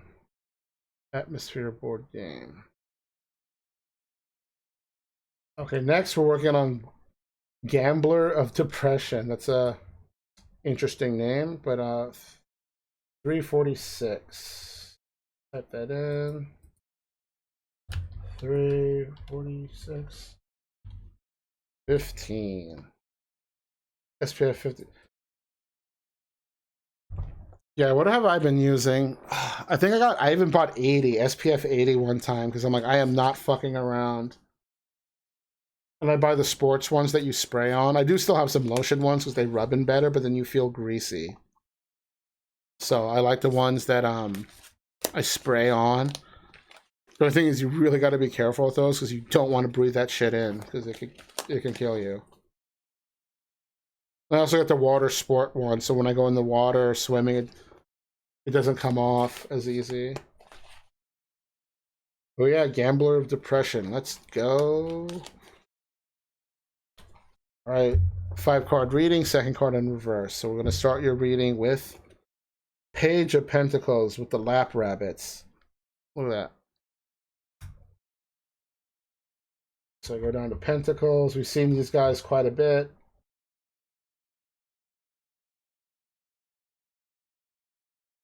I always find missed spots with the spray stuff. Well, you know, the spray stuff, you have to still rub it in, right? Because I guess a lot of people didn't know that, and they tried to sue the sunscreen company saying it didn't work, but you spray it and you still have to like massage it in, which I guess apparently a lot of people didn't know. Have face sunscreen and tanning lotion. All right, so again, Page of Pentacles, manifesting, financial opportunity, skill development, productive, new discoveries, being careful, good financial news, eager to learn, educational opportunities, being thrifty, not to be confused with swifty, patience, building a solid foundation, new business, financial income, creating success. So it sounds like you've got a lot of ideas going, being creative, but you have to still put it into action. So hence being careful. Educational opportunities, maybe more self-discovery too. Because we're always being productive, it's always good, but being productive alone may not lead to anything, so you got to really branch out more. And it says creating success, financial income, new business potentially. So maybe you had something on the back burner, but you're going for it now. It could even be just like a promotion or a new job, anything, but it's just saying, I think it's saying, you're creative, time to get creative, time to get jiggy with it.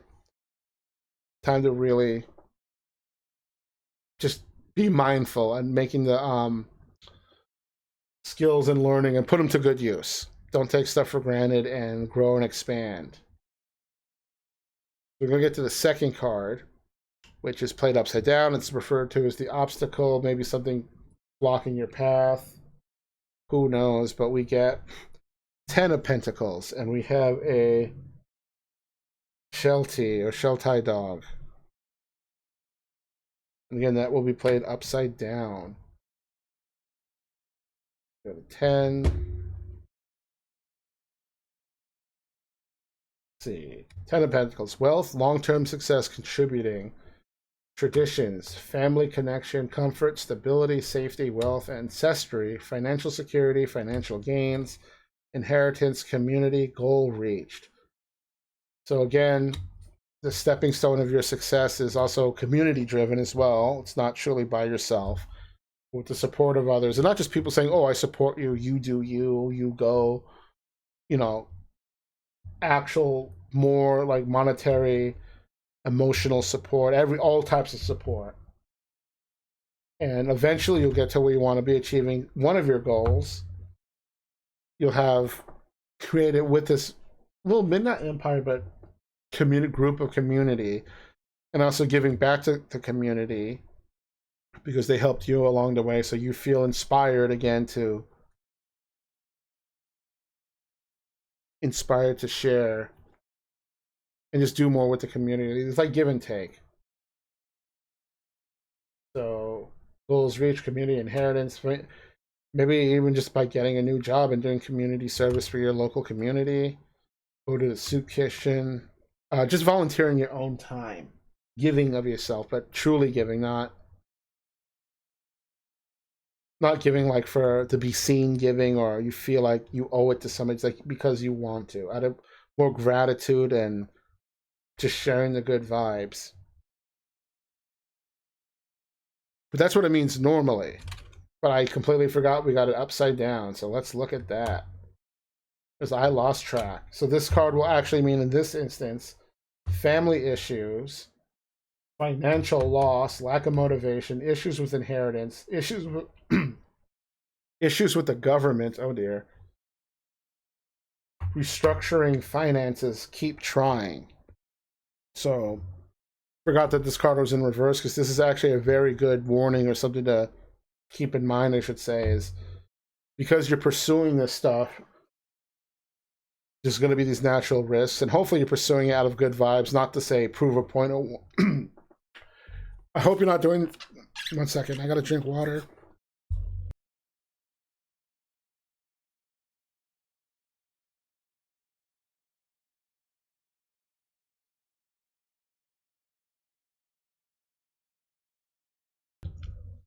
Okay, I think I lost my voice. So, I cannot talk anymore. Give me a minute.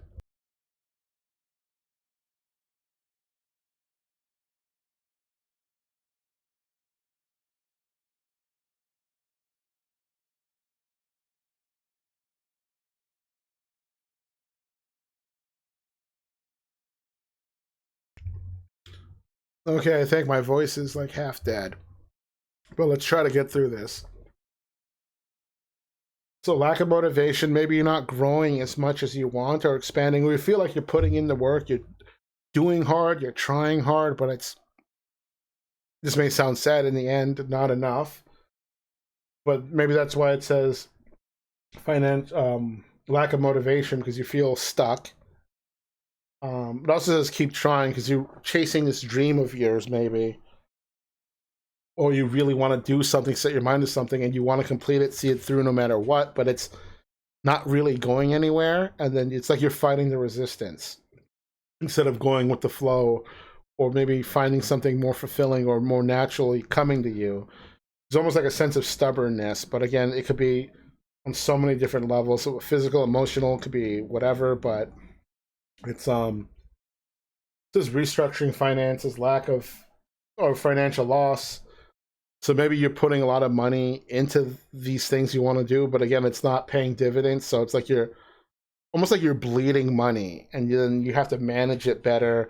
Maybe you got a different job, a less paying job. Maybe you got less hours, but it just things are a little tighter now. You're stubborn. You're more maybe angry, or you want to keep trying. You want to make it. Maybe not even angry. You want to make it work, but you can't. But you still have the idea of chasing the dream, the idea of I need to make it work, but it's not working. So you kind of feel a little stuck or betrayed because it's like it's what you want to do, but it's not paying off, and things are getting a little tighter now because of it. So maybe you need to take a step back, rethink, or take a break from it. You don't have to abandon it, but maybe just clear your head, get different strategy. But again, nothing's guaranteed to work or fail. So then a lot of people I see, they get this mentality, I put in the work, therefore I should be successful.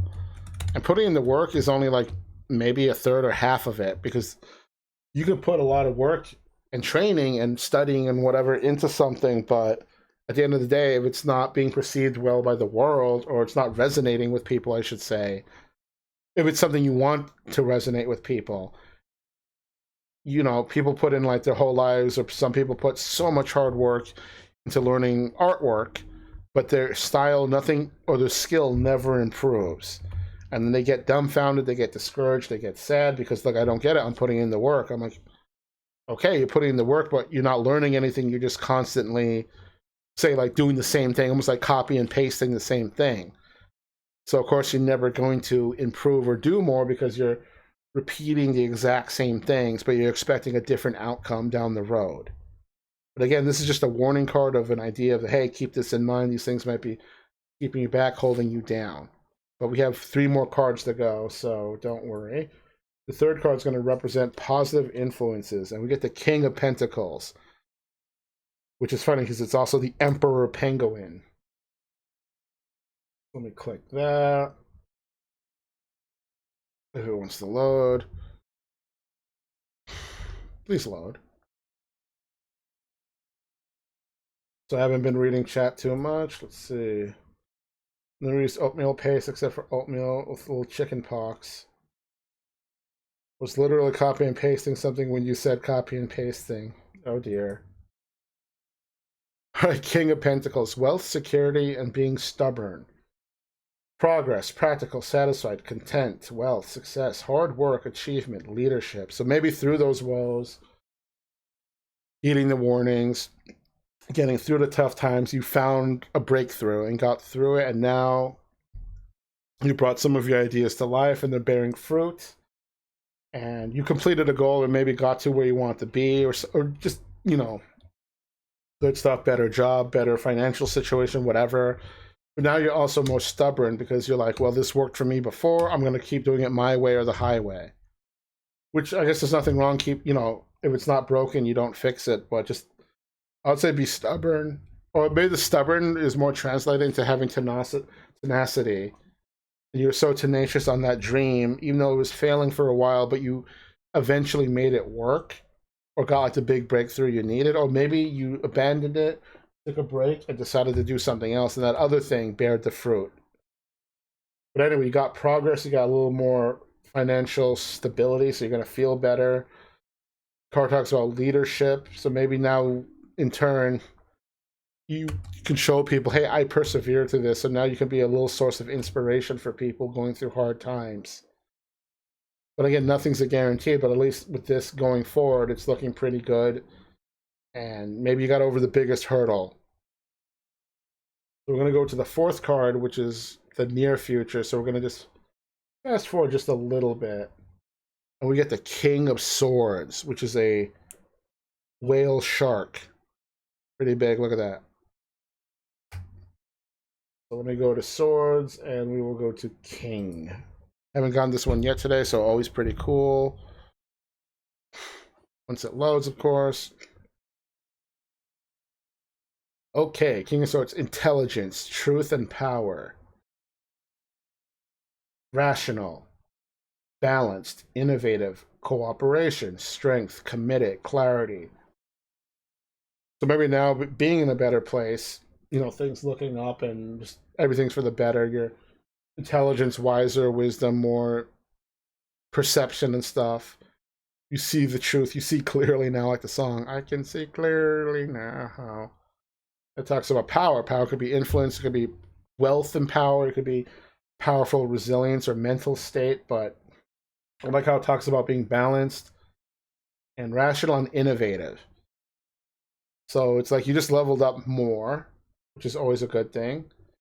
You see clearer now. You're not being, I guess, fooled or blinded by like the flatterers or like fake friends or followers.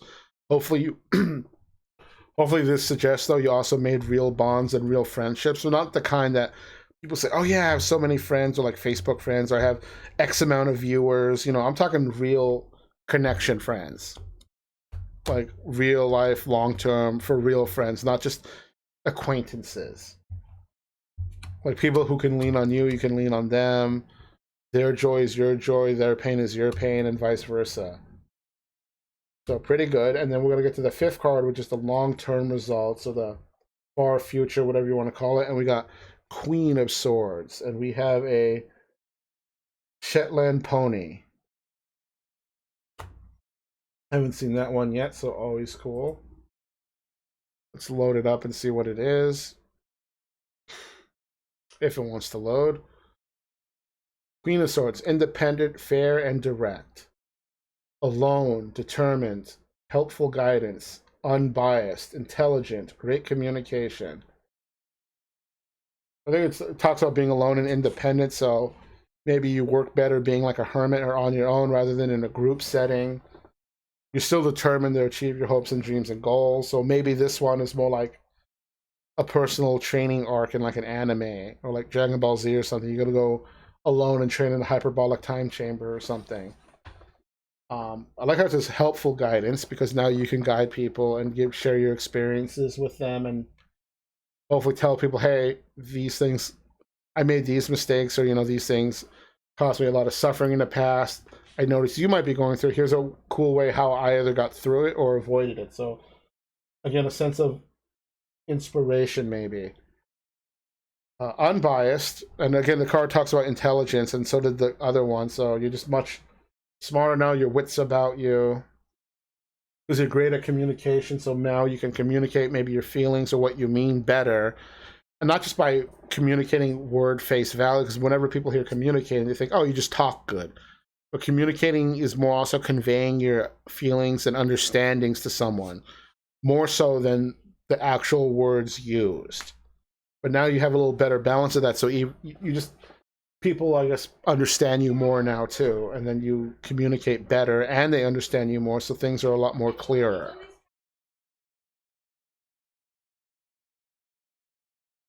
And direct and intelligence, great communication. So it's a good way to end that one. And then we have one more card. It's just an oracle card for fun. Protect defeat.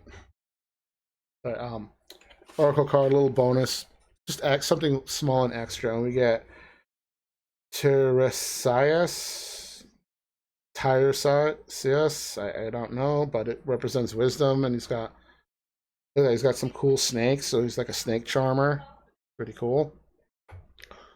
So again, wisdom. The other last two cards talked about intelligence, wisdom. So just more experiences you went through, you have a better idea of. So we do these same things over again. It's like playing New Game Plus in RPGs, and just have better wits about you and everything.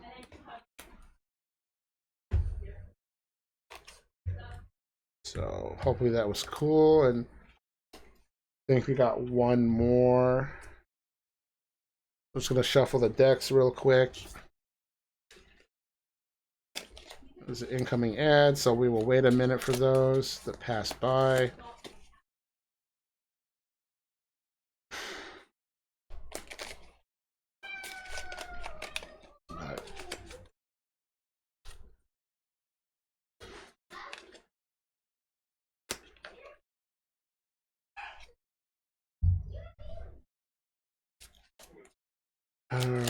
Shuffling. Yeah, before these readings, I only had the Major Arcana deck, so it was always the same 22 cards repeating, so we get a lot more repeats. So here with that almost 80 card deck, I feel like less repeats. It still happens, but at least there's more variety.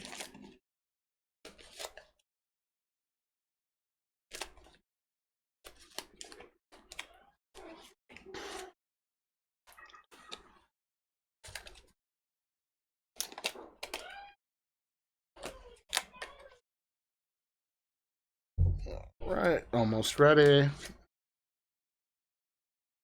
I'm just gonna get the timestamp down. Now, what time is it? 4:04.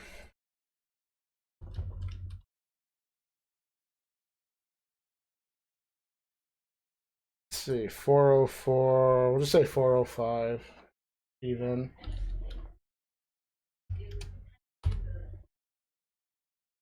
And this one's for BBQ Syndicate. Interesting name.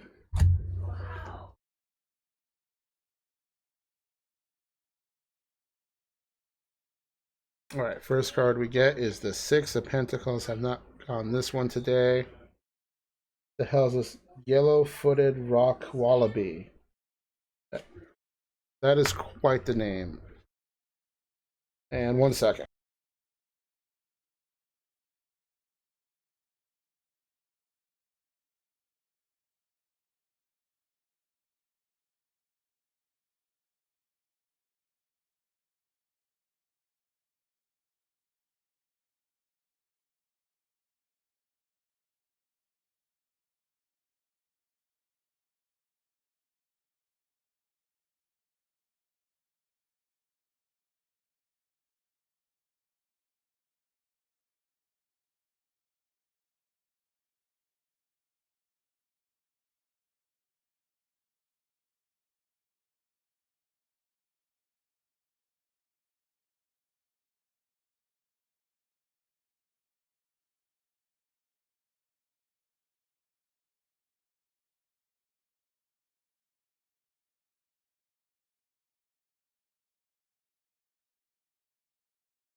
Oh dear.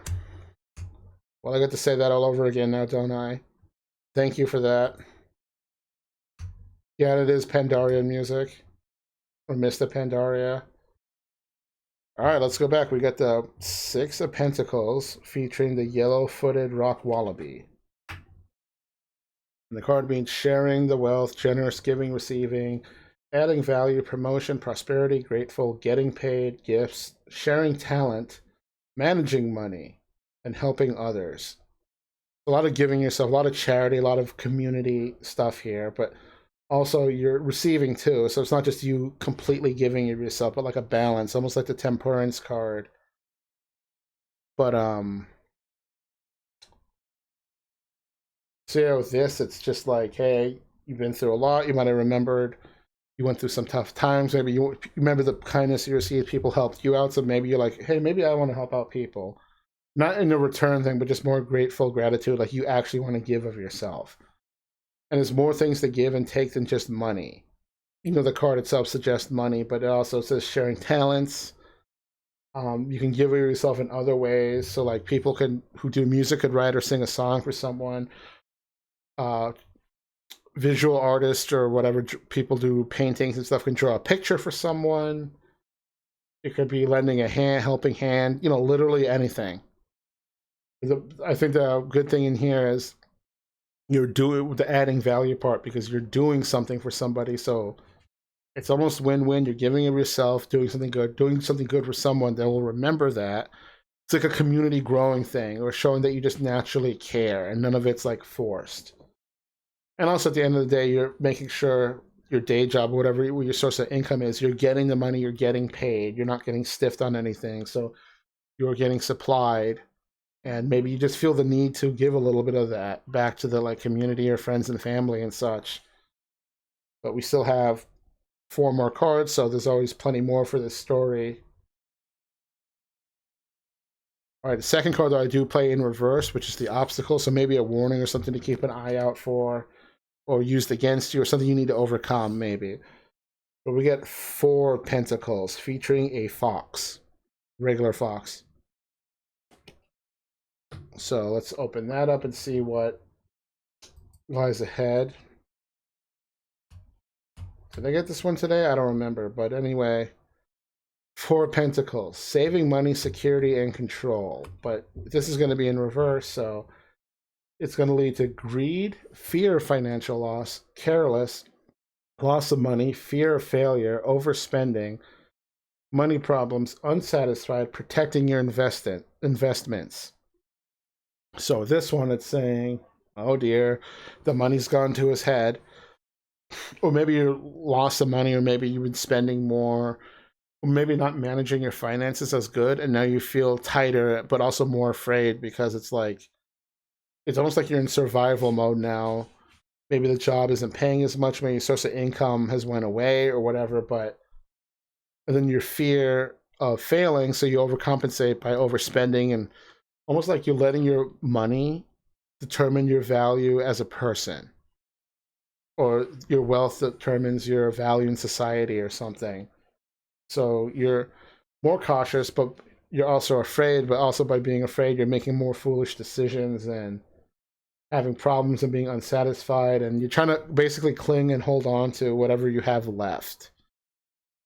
Almost like Scrooge McDuck or something, like those rich people that like don't want to spend their fortune, even though the fortune's there to be spent and invested. They just like, you know, the fear of losing the fortune is entering your mind. Spend too much on shoes and purses.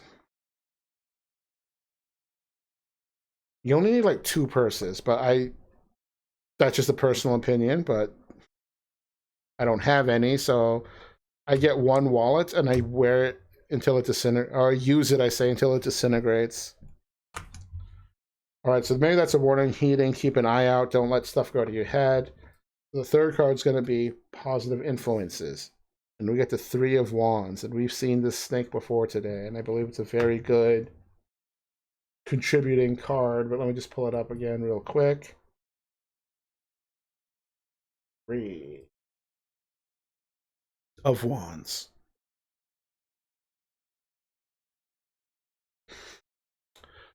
overseas opportunities, progress, prediction.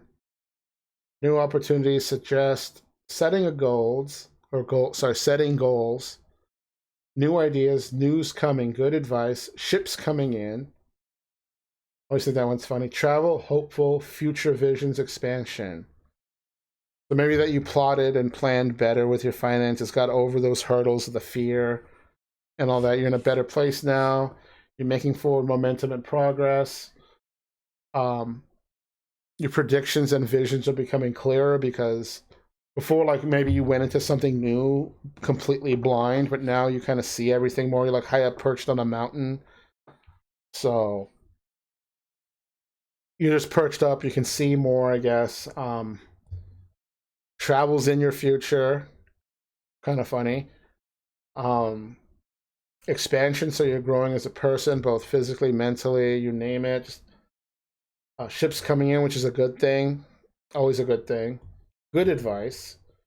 New ideas, news coming, success, new opportunities because you took this risk or things, relocated, new adventure. There's abundance of quests and, set up base, all that stuff. So really positive that you got through those, whatever is keeping you down, holding you back, and now the new you, I guess, or the more experienced you in this new land is starting to bear fruit, and pretty good to see where it goes. I have one dress purse of outings and one that is everywhere travel that is so needing to be replaced. Oh, Miss Spartan. So we're going to go to the fourth card now. Fast forward a bit just to see where you're at in this journey. Ooh, haven't gotten this one yet. Two of Pentacles. And we have the Angora goat. Look how cool this guy is.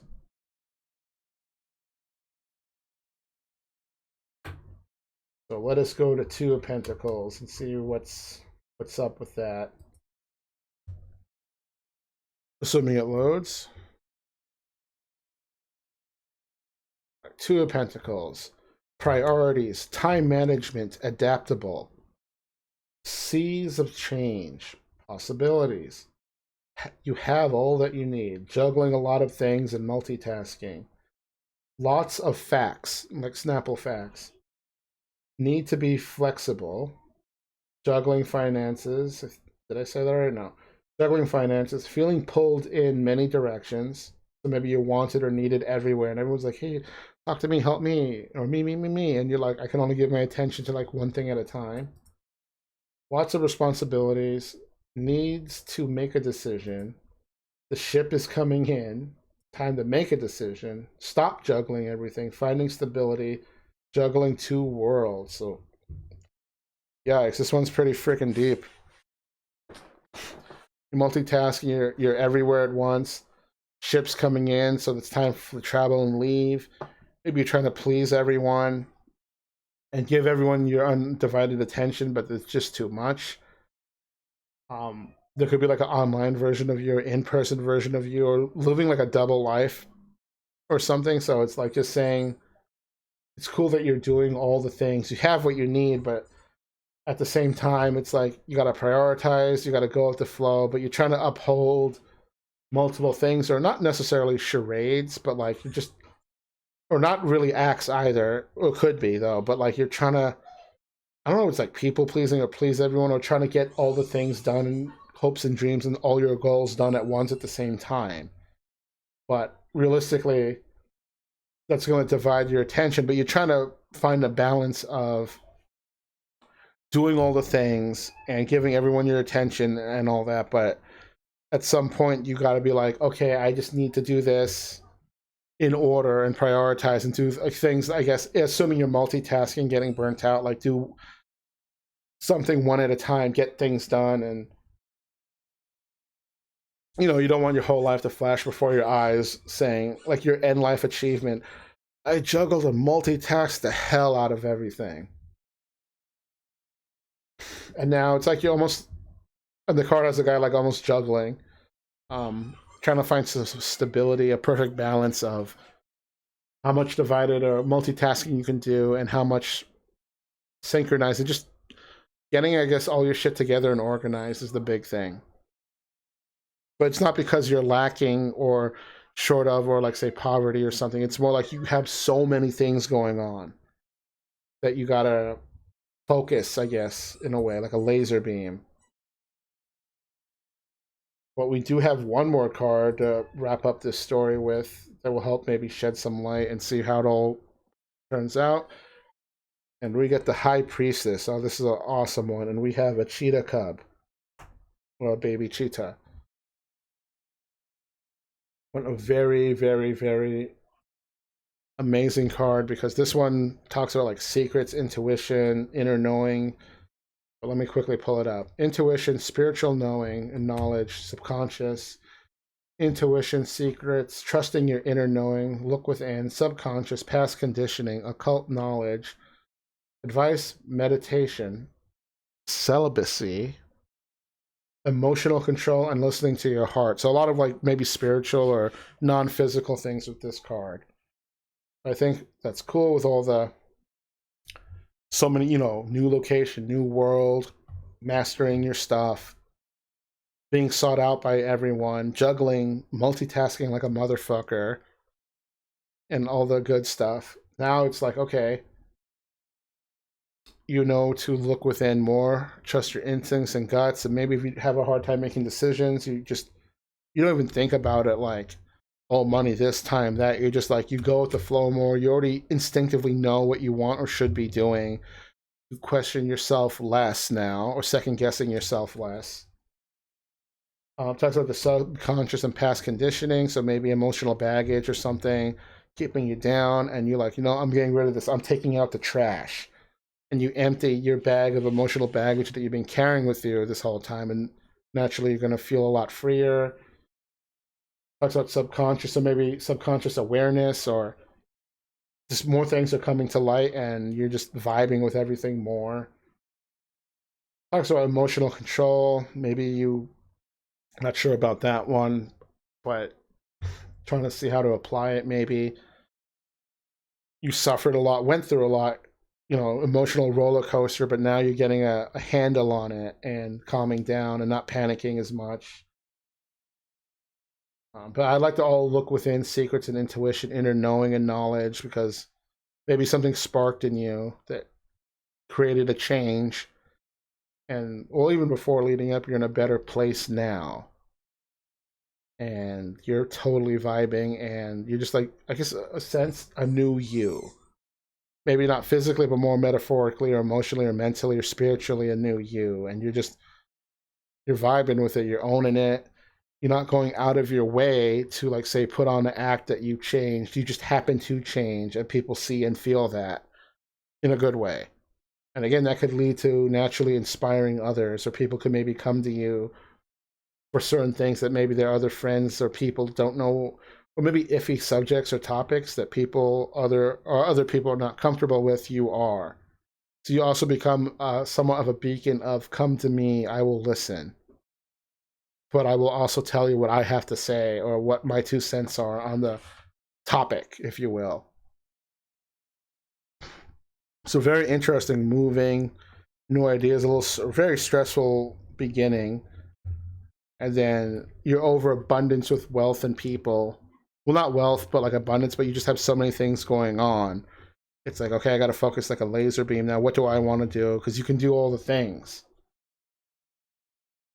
But now we're going to do a little oracle card for a fun bonus, and we get John D. Vocation. Ooh, channel that. Bring stuff to life. Channel that inner, you know what, and share the good vibes. But yeah, that was a very I felt like this one was more of a journey type of reading. I should start classifying the readings after I do them.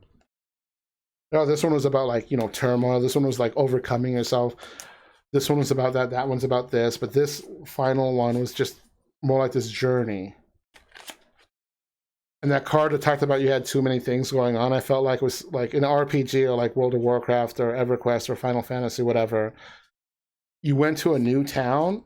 There were so many NPCs with quests, and your quest log could only hold so many. So you had to pick and choose what quests you did, because there's just so much going on. Then as you're doing all the quests, you know, time's passing by, and it's like, okay, I'm helping and doing things for others, but what am I doing for myself?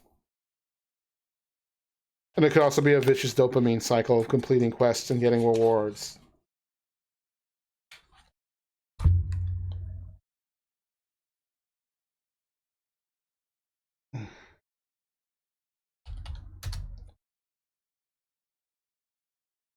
But yeah, I think that's gonna do it. Thanks for chilling, everyone. Went on a little longer than I wanted to, but that's okay.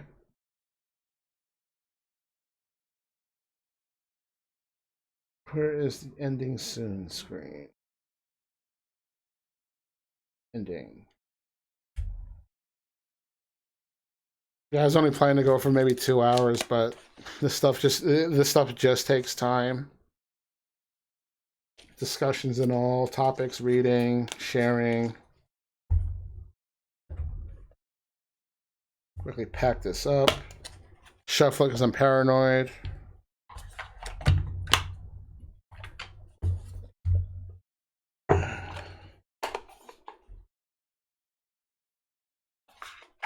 You're welcome, and thanks for hanging out and keeping me company. Let's see, who can we raid?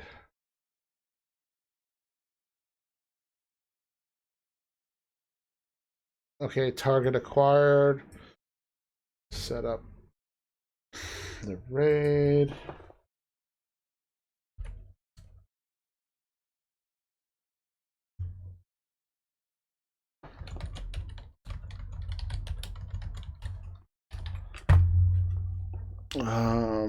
So I have the phone camera in front of me, so it's like blocking a lot.